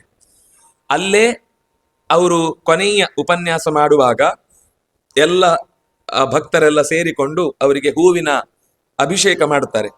ದೇವತೆಗಳು ಆಗ ಸೇರ್ಕೊಂಡು ಬಿಡ್ತಾರೆ. ಅದರ ಜೊತೆಗೆ ಸೇರ್ಕೊಂಡಾದ್ಮೇಲೆ ಪೂರ್ತಿ ಮುಚ್ಚಿಯೇ ಹೋಗುತ್ತೆ. ಆಮೇಲೆ ಪಕ್ಕಕ್ಕೆ ಸರಿಸಿ ನೋಡಿದ್ರೆ ಬಾಡದೆ ಇರುವ ತುಳಸಿಯ ಮಾಲೆ ದೇವತೆಗಳು ಹಾಕಿದ್ದು ಕಾಣುತ್ತೆ. ಕಂಡ ನಂತರ ಆಚಾರ್ಯರು ಅಲ್ಲಿಂದ ಎದ್ದು ಹೊರಗೆ ಬರ್ತಾರೆ. ಸಾಮಾನ್ಯವಾಗಿ ಪ್ರಚಲಿತ ಕಥೆ ಏನಿದೆ ಅಂದ್ರೆ ಅಲ್ಲೇ ಮಾಯ ಆಗಿಬಿಟ್ರು ಅಂತ. ನಮಗೆ ಮಾಯ ಮಾಡಿ ಬಿಡುದು ಅಂದ್ರೆ ಬಹಳ ಖುಷಿ. ಅಂತೂ ಅವರ ಕಾಟ ಒಂದು ತಪ್ಪೋಯ್ತಲ್ಲ, ಇನ್ನು ಅವ್ರ ಕಿರಿಕಿರಿ ಇಲ್ಲ ಅಂತ. ಆದ್ರೆ ನಾರಾಯಣ ಪಂಡಿತಾಚಾರ್ಯರು ಆ ಶ್ಲೋಕವನ್ನ ಹೇಳಿ ಅಲ್ಲೇ ಕೆಳಗೆ ಬರೀತಾರೆ. ಅವರೇ ಆಮೇಲೆ ಶಿಷ್ಯರಲ್ಲಿ ಮಾತನಾಡಿ ನಾನು ಕೊಟ್ಟ ತತ್ವಪ್ರಸಾರವನ್ನ ಲೋಕದಲ್ಲಿ ಶ್ರದ್ಧೆಯಿಂದ ಮಾಡಿ ಕೃಷ್ಣನ ಪೂಜೆಯನ್ನ ಮಾಡಿ ನಾನು ಇಲ್ಲಿಂದ ವೇದವ್ಯಾಸರ ಬಳಿಗೆ ನನ್ನ ಇನ್ನೂ ಹೆಚ್ಚಿನ ಅಧ್ಯಯನಕ್ಕಾಗಿ ನಾನು ಹೋಗ್ತೇನೆ ಅಂತ, ಇನ್ನೂ ಅಧ್ಯಯನ ಮಾಡಬೇಕು ಅಂತ ಅವ್ರು ಹೇಳುದು. ನಮ್ದು ಒಂದು ಡಿಗ್ರಿ ಆದ ತಕ್ಷಣ ಇನ್ನೇನ್ ಪುಸ್ತಕ ಓದಿ ಆಯ್ತಲ್ಲ, ಇನ್ನೇನ್ ಮಾಡುದು ನಾನು ಅಂತ ನಮ್ಗೊಂದು ದೊಡ್ಡ ಪ್ರಶ್ನೆ ಬರುತ್ತೆ. ಆದ್ರೆ ಅಧ್ಯಯನ ಅಂತ ಅನ್ನೋದು ಸಾವಿನ ಕೊನೆಯ ಕ್ಷಣದ ತನಕವೂ ಇರುವಂತದ್ದೇ. ಹಾಗಾಗಿ ನಾನು ಹೆಚ್ಚಿನ ತಿಳುವಳಿಕೆಗಾಗಿ ಉತ್ತರ ಬದರಿಗೆ ಹೋಗ್ತೇನೆ ಅಂತ. ಈಗ ಇರುವ ಬದರಿಯ ಮೇಲ್ಭಾಗದಲ್ಲಿ ಇನ್ವಿಸಿಬಲ್ ಆದ ಭೂಭಾಗಗಳಿವೆ. ನಮ್ಗೆ ಇದೊಂದು ಗೊತ್ತಿರ್ಬೇಕು. ಎಷ್ಟೋ ಸರ್ತಿ ಪುರಾಣಗಳನ್ನು ಓದುವಾಗ ನಮ್ಗೆ ಏನ್ ಅನ್ಸುತ್ತೆ ಅಂತಂದ್ರೆ, ಇಲ್ಲಿ ಹೇಳಿದ್ದು ನಾವು ಚಾಪರ್ ಹಿಡ್ಕೊಂಡು ಹಿಮಾಲಯದ ತಪ್ಪಲಿಂದ ಆಚೆಗೆ ಹೋದ್ರೆ ಆಚೆಯಿಂದ ಚೀನಾದವರು ಉಡಿಸ್ ಮಾಡಿಬಿಡ್ತಾರೆ. ನೀವು ಹೇಳುವ ಭೂಭಾಗದ ಲೆಕ್ಕ ನೋಡಿದ್ರೆ ಇನ್ನು ಎಷ್ಟೋ ಭೂಭಾಗಗಳೆಲ್ಲ ಕಾಣಿಸುತ್ತೆ ಅಲ್ಲಿ. ಅದು ಹರಿವರ್ಷ ಅಂತೆ, ಕಿಂಪುರುಷ ವರ್ಷ ಅಂತ ಖಂಡ ಅಂತೆ, ಅದರ ಮೇಲೆ ಕೇತುಮಾಲ, ಅದರ ಮೇಲೆ 9 ವರ್ಷಗಳನ್ನ ಹೇಳ್ತೇವೆ. ಇಲ್ಲ ಆ ಕಡೆ ಹೋದ್ರೆ ರಷ್ಯಾದವರು ಚೀನಾದವರು ನಮ್ಮನ್ನು ಹೊಡೆದಾಕ್ತಾರೆ. ಏನು ಅಂತ ಒಂದು ದೊಡ್ಡ ಪ್ರಶ್ನೆ ಬರುತ್ತೆ. ಅದಕ್ಕೆ ಅಲ್ಲೇ ಹೇಳಿದ್ದಾರೆ ಅವರು. ಇದು ಭಾರತದಲ್ಲೂ ಒಂದು ಕಥೆ ಬರುತ್ತೆ. ಈಗ ನಾವು ನೋಡುವ ಲಂಕೆ ವಿಭೀಷಣ ಆಳುವ ಲಂಕೆ ಅಲ್ಲ. ವಿಭೀಷಣ ಏನ್ ಹೇಳಿ, ಚಿರಜೀವಿ. ಹೌದಾ? ಚಿರಜೀವಿ ಅಂದ್ರೆ ಈ ಕಲ್ಪ ಮುಗಿಯುವ ತನಕ ಇರುವವನು. ಅವನು ಈಗಲೂ ರಾಜ್ಯಭಾರ ಮಾಡ್ತಾ ಇದ್ದಾನೆ ಅಂತ ರಾಮಾಯಣವು ಹೇಳುತ್ತೆ, ಮಹಾಭಾರತವು ಹೇಳುತ್ತೆ.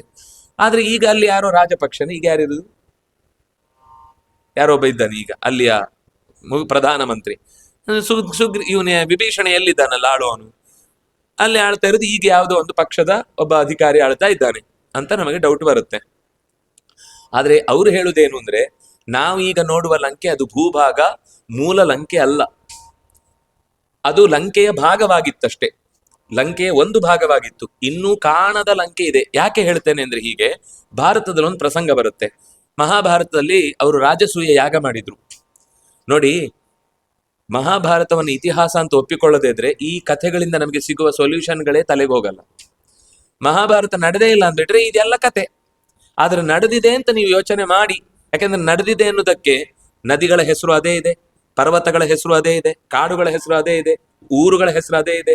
ಆಯಾ ಜಾಗಗಳಲ್ಲಿ ಇವತ್ತಿಗೂ ಕೆಲವು ಕೋಟೆಗಳು ಅದೆಲ್ಲ ಹಾಗೆ ಸಮುದ್ರದ ಅಡಿಯಲ್ಲಿರುವಂತದ್ದು, ಕೆಲವು ಗುಹೆಗಳ ಮಧ್ಯದಲ್ಲಿ ಸಿಗುವಂತದ್ದನ್ನ ನಾವು ನೋಡ್ತೇವೆ. ಅನೇಕ ದೇವಸ್ಥಾನಗಳು ಪಾಂಡವರಿಂದ ಪ್ರತಿಷ್ಠಿತ ಅಂತ ಇವತ್ತಿಗೂ. ಅದರ ಮನುಷ್ಯರಂತೂ ಕಟ್ಲಿಕ್ಕೆ ಸಾಧ್ಯ. ನಿಮ್ಗೆ ಒಂದು ದಾಖಲೆ ಅದೇ ಉಡುಪಿಯ ಅನಂತಾಸನ.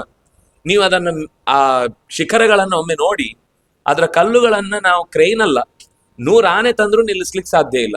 ಅಂಥದ್ದನ್ನ ಆ ಕಾಲದಲ್ಲಿ ಕಟ್ಟಿದ್ದು ಅಂತಂದ್ರೆ ಅದು ಸಾಮಾನ್ಯ ಮನುಷ್ಯರಿಂದ ಕಟ್ಲಿಕ್ಕೆ ಸಾಧ್ಯ ಇಲ್ಲ ಅನ್ನೋದೇ ಸತ್ಯ. ಹಾಗಾಗಿ ಅನೇಕ ದಾಖಲೆಗಳಿಂದ ಮಹಾಭಾರತ ಒಂದು ಇತಿಹಾಸ ಅಂತ ನಾವು ಒಪ್ಪಿಕೊಂಡ ಮೇಲೆ ಈ ಕಥೆಯಲ್ಲಿ ಒಂದು ಅಂಶ ಗೊತ್ತಾಗುತ್ತೆ. ಎಲ್ಲ ರಾಜರಿಂದ ಕಪ್ಪವನ್ನ ಸ್ವೀಕಾರ ಮಾಡ್ಕೊಂಡು ಬರ್ತಾರೆ ಪಾಂಡವರು. ಅದರಲ್ಲಿ ದಕ್ಷಿಣದ ಕಡೆಗೆ ಭೀಮಸೇನ ಲಂಕೆಯ ಒಳಗೆ ಪ್ರವೇಶ ಮಾಡ್ಲಿಕ್ಕೆ ಹೋಗ್ತಾನೆ. ಆಗ ಸುದ್ದಿ ಕಳಿಸ್ತಾನೆ ಫಸ್ಟು, ಹೀಗೆ ನಾವು ಯಾಗ ಮಾಡ್ತಾ ಇದ್ದೇವೆ, ನಮಗೆ ನಿಮ್ಮ ಸಪೋರ್ಟ್ ಬೇಕು ಅಂತ. ತಕ್ಷಣವೇ ವಿಭೀಷಣ ಓಡಿ ಬರ್ತಾನಂತೆ. ಓಡಿ ಬಂದಾಗ ಅಂದ್ರೆ ಮೊದಲು ದಾಳಿ ಮಾಡ್ಲಿಕ್ಕೆ ಅವನು ಹೋಗುದಿಲ್ಲ, ಬೇರೆ ಕಡೆ ಎಲ್ಲ ಅವನೇ ದಾಳಿ ಮಾಡ್ತಾನೆ. ಯಾಕಂದ್ರೆ ಅವ್ರು ಕೊಡಲ್ಲ ಅಂತ ಗೊತ್ತಿರುತ್ತೆ. ವಿಭೀಷಣ ಹಾಗಲ್ಲ ಅಂತ ಗೊತ್ತಿರುತ್ತೆ. ಅದಕ್ಕೆ ತಾನೇ ಮನುಷ್ಯ ದುರ್ಗಮವಾಗಿದ್ರೂ ಕೂಡ ತಾನು ಹೋಗಬಹುದಿತ್ತು ಅಂತ. ಮನುಷ್ಯ ದುರ್ಗಮವಾದದ್ರಿಂದ ತಾನು ಹೋಗ್ಲಿಲ್ಲ ಅಂತ ಹೇಳ್ತಾನೆ. ಮನುಷ್ಯರಿಗೆ ಹೋಗ್ಲಿಕ್ಕೆ ಆಗದೆ ಇರುವ ಲಂಕೆ ಅದು, ಈ ಲಂಕೆ ಅಲ್ಲ ಅಂತ ಗೊತ್ತಾಗುತ್ತೆ. ಅಲ್ಲಿ ತಾನೇ ವಿಭೀಷಣ ಹೊರಗೆ ಬಂದು ಕಪ್ಪವನ್ನು ಕೊಟ್ಟು ಕಳುಹಿಸ್ತಾನೆ. ನನಗೇನು ನಿಯಮ ಮುರಿಬೇಕು ಅಂತಿಲ್ಲ, ಆಗುದಿಲ್ಲ ಅಂತಲ್ಲ ಭೀಮನಿಗೆ. ಹಿಂದೆ ಇನ್ನೊಂದು ಸೌಗಂಧಿಕಾ ಪುಷ್ಪವನ್ನು ತರುವಾಗ ಕುಬೇರನ ನಗರಕ್ಕೆ ನುಗ್ಗಿದ್ದ. ಇಲ್ಲೆಲ್ಲ ಮನುಷ್ಯರು ಬರಬಾರ್ದು, ನೀನು ಹೇಗ್ ಬಂದಿ? ಗೊತ್ತಾಯ್ತಲ್ವ, ಮನುಷ್ಯರು ಬರಬಾರ್ದು, ನಾನು ಬಂದಿದ್ದೇನೆ, ನಾನು ಮನುಷ್ಯ ಅಲ್ಲ ಅಂತ ನಿನ್ಗೆ ಗೊತ್ತಾಗ್ಬೇಕಲ್ವ, ನಾನು ಮನುಷ್ಯನಿಗಿಂತ ಬೇರೆ, ಆದ್ರಿಂದಾಗಿ ನನಗೆ ಇಲ್ಲಿ ರಕ್ಕಸರನ್ನ ಕೊಲ್ಲುವ ಶಕ್ತಿ ಬಂದಿದೆ, ನಾನು ಕೊಂದಿದ್ದೇನೆ ಅಂತ ಅಲ್ಲಿ ಒಂದು 3 ಕೋಟಿ ರಾಕ್ಷಸರನ್ನ ಸಂಹಾರ ಮಾಡ್ತಾನೆ. ಅಂದ್ರೆ ಈ ರೀತಿ ಮನುಷ್ಯ ದುರ್ಗಮವಾದ ಜಾಗ ಇದೆ ಅಂತ ಭಾಗವತವೂ ಹೇಳುತ್ತೆ. ನಮಗೆ ಬರ್ಮುಡಾ ಟ್ರ್ಯಾಂಗಲ್ ಅಂತೂ ಒಂದಂತೂ ಸಣ್ಣ ಪರಿಚಯಕ್ಕಿದೆ. ಇಲ್ಲಿ ತನಕ ಎಷ್ಟೆಲ್ಲ ವಿಜ್ಞಾನಿಗಳು ಎಷ್ಟೆಲ್ಲ ಯಂತ್ರಗಳನ್ನ ಏನೆಲ್ಲ ಮಾಡಿ ಕಳಿಸಿದ್ರು ಕೂಡ ಉತ್ತರ ಕೇವಲ ಒನ್ ವೇ, ವಾಪಸ್ ಉತ್ತರ ಇಲ್ಲ. ಇದು ಎಲ್ಲಾ ಜಾಗದಲ್ಲೂ ಇನ್ನೂ ಭೂಮಿಯಲ್ಲಿ ನಮಗೆ ನೋಡ್ಲಿಕ್ಕೆ ಸಿಗುವಂತದ್ದು. ಅಂದ್ರೆ ಇಲ್ಲಿ ಇನ್ನೂ ಕನೆಕ್ಟ್ ಮಾಡ್ಲಿಕ್ಕೆ ಅನೇಕ ಸಂಗತಿಗಳಿವೆ. ಈಗ ಹೇಳಿದ ತಕ್ಷಣ ಕೇವಲ ಇದು ಮಾರ್ಗದರ್ಶನ ಹೊರತು ಎಲ್ಲದಕ್ಕೂ ಪರ್ಫೆಕ್ಟ್ ಆದ ಉತ್ತರ ಅಂತ ಅಲ್ಲ. ನಾವು ಇನ್ನೂ ಯೋಚಿಸ್ಲಿಕ್ಕಿದೆ, ಇನ್ನೂ ಪ್ರಶ್ನೆಗಳು ಉಳಿದು ಹೋಗ್ತವೆ. ಆ ಉಳಿದ ಪ್ರಶ್ನೆಗಳಿಗೆ ನಾವು ಉತ್ತರ ಕಂಡ್ಕೊಳ್ಬೇಕಿದೆ. ಆದ್ರೆ ಬರೀ ಅಡಗುಲಜಿ ಕಥೆ ಅಲ್ಲ ಅನ್ನೋದಕ್ಕೆ ಮಾತ್ರ ಅನೇಕ ದಾಖಲೆಗಳನ್ನು ನಾವು ಹುಡುಕೊಂಡು ಹೋಗ್ಬೋದು. ಇದು ನಮಗೆ ಭಾರತದ ತಾತ್ಪರ್ಯ ನಿರ್ಣಯ ಅಂತ ಒಂದು ಗ್ರಂಥವನ್ನ ಮಧ್ವಾಚಾರ್ಯರು ಮಾಡಿಕೊಡುವ ಸಂದರ್ಭದಲ್ಲಿ ಇಂಥ ಅನೇಕ ಪ್ರಶ್ನೆಗಳಿಗೆ ಉತ್ತರವನ್ನ ಕೊಟ್ಟುಕೊಂಡು ಹೋಗಿದ್ದಾರೆ. ಅಂದ್ರೆ ಮಹಾಭಾರತದಲ್ಲಿ ಇರುವ ಮಾತುಗಳಿಂದಲೇನೆ, ಯಾವುದು ತಾವೇ ಕಲ್ಪಿಸಿಕೊಂಡ ಕಥಾ ಸಂಗತಿಗಳಲ್ಲ ಅನ್ನೋದಕ್ಕೆ. ಅವರು 79 ವರ್ಷಗಳ ಕಾಲ ಒಟ್ಟು 2 ಬಾರಿ ಸಮಗ್ರ ಭಾರತವನ್ನ ಸಂಚಾರ ಮಾಡಿ ತೀರ್ಥಯಾತ್ರೆ ಮಾಡಿದವರು. 3ನೇ ಬಾರಿ ಶಿಷ್ಯರನ್ನ ಹೇಳಿದ್ರು, ಈ ಸರ್ತಿ ನಾನು ಮಾತ್ರ ಹೋಗ್ತೇನೆ, ನೀವಿಲ್ಲೇ ಇರಿ ಅಂತ ಹೇಳಿ ತಾನೇ ಮಾಘ ಶುದ್ಧ ನವಮ್ಯಾಂ ಬದರೀಂ ಯಯೌ, ಬದರಿಗೆ ಹೋದರು. ಬದರಿಗೆ ಹೋಗಿ ಇವತ್ತಿಗೂ ಕೂಡ ಉತ್ತರ ಬದರಿಯಲ್ಲಿ ವೇದವ್ಯಾಸರ ಜೊತೆಗೆ ಇದ್ದು ತನ್ನ ಲೋಕೋತ್ತರವಾದ ಕಾರ್ಯಗಳನ್ನು ಮಾಡ್ತಾ ಇದ್ದಾರೆ ಅಂತ ಅನ್ನುವ ನಂಬಿಕೆ ಆ ದಾರ್ಶನಿಕರಲ್ಲಿ ಇದ್ದೇ ಇದೆ. ನಮಗೆ ಈ ಆಲೋಚನೆ ಮಾಡಿ ಹೌದು ಅಲ್ಲೋ ಅಂತ ಅನ್ನುವ ವಿಷಯಕ್ಕಿಂತ ಹೆಚ್ಚು ಆಲೋಚನೆ ಮಾಡಿದ್ರೆ ಅವ್ರ ಜೀವನದಲ್ಲಿ ಏನ್ ಸಿಕ್ತು ಅನ್ನೋದನ್ನು ಯೋಚನೆ ಮಾಡಿದ್ರೆ, ಒಂದು ಅವರು ಪ್ರಧಾನವಾಗಿ ಹೇಳುವ ಸಂಗತಿ ನಾನಾ ಜನ ಶುಶ್ರೂಷ ಕರ್ಮಾಖ್ಯ ಕರವನ್ಮಿತೇ. ಮನುಷ್ಯ, ನಿಮಗೆ ಒಂದು ಅದು ಯಾವುದೋ ಒಂದು ಸಿನಿಮಾದಲ್ಲೂ ಬಂದಿತ್ತು ಅನ್ಸುತ್ತೆ, ಒಂದು ಪೇರೆಂಟ್ಸ್ಗಳ ಸೆಷನ್ ಇತ್ತು. ಸೆಷನ್ ನಲ್ಲಿ ಒಬ್ಬ ವ್ಯಕ್ತಿತ್ವ ವಿಕಸನ ಶಿಬಿರವನ್ನು ನಡೆಸುವಂತ ಒಬ್ಬ ತಂತ್ರಜ್ಞ ಬಂದಿದ್ದ. ಅಂದ್ರೆ ಪರ್ಸನಾಲಿಟಿ ಡೆವಲಪ್ಮೆಂಟ್ ಕೋರ್ಸ್ ಮಾಡುವವನು. ಅವನು ಎಲ್ಲರಿಗೂ ಒಂದು ಟಾಸ್ಕ್ ಕೊಟ್ಟ. ಯಾಕೆ ನಮ್ಗೆ ಯಾರಿಗೂ ಸುಖ ಇಲ್ಲ ಅಂತ ಏನೋ ಪ್ರಶ್ನೆ ಬಂತು. ಯಾಕೆ ನಮ್ಗೆ ಸುಖ ಇಲ್ಲ ಅನ್ನೋದಕ್ಕೆ ನಾನೊಂದು ನಿಮಗೆ ಒಂದು ಸಣ್ಣ ಪ್ರಯೋಗ ಮಾಡಿಸ್ತೇನೆ ಅಂತ ಹೇಳಿ ಎಲ್ಲರ ಕೈಗೂ ಒಂದು ಬಲೂನ್ ಕೊಟ್ಟ. ಎಲ್ಲರೂ ಬಲೂನ್ ಓದಿದ್ರು. ನಿಮ್ಮ ಹೆಸರು ಬರೀರಿ ಅಂದ್ರು, ಬರ್ದ್ರು. ಗಂಟು ಹಾಕಿದ್ರು. ಕೊನೆಗೆ ಹೇಳ್ದ, ಇದನ್ನ ನೀವು ಮೇಲಕ್ಕೆ ಎಸಿಬೇಕು. ತಕ್ಷಣ ಎಸ್ತರು. ಇನ್ನು 30 ಸೆಕೆಂಡ್ ಇದೆ.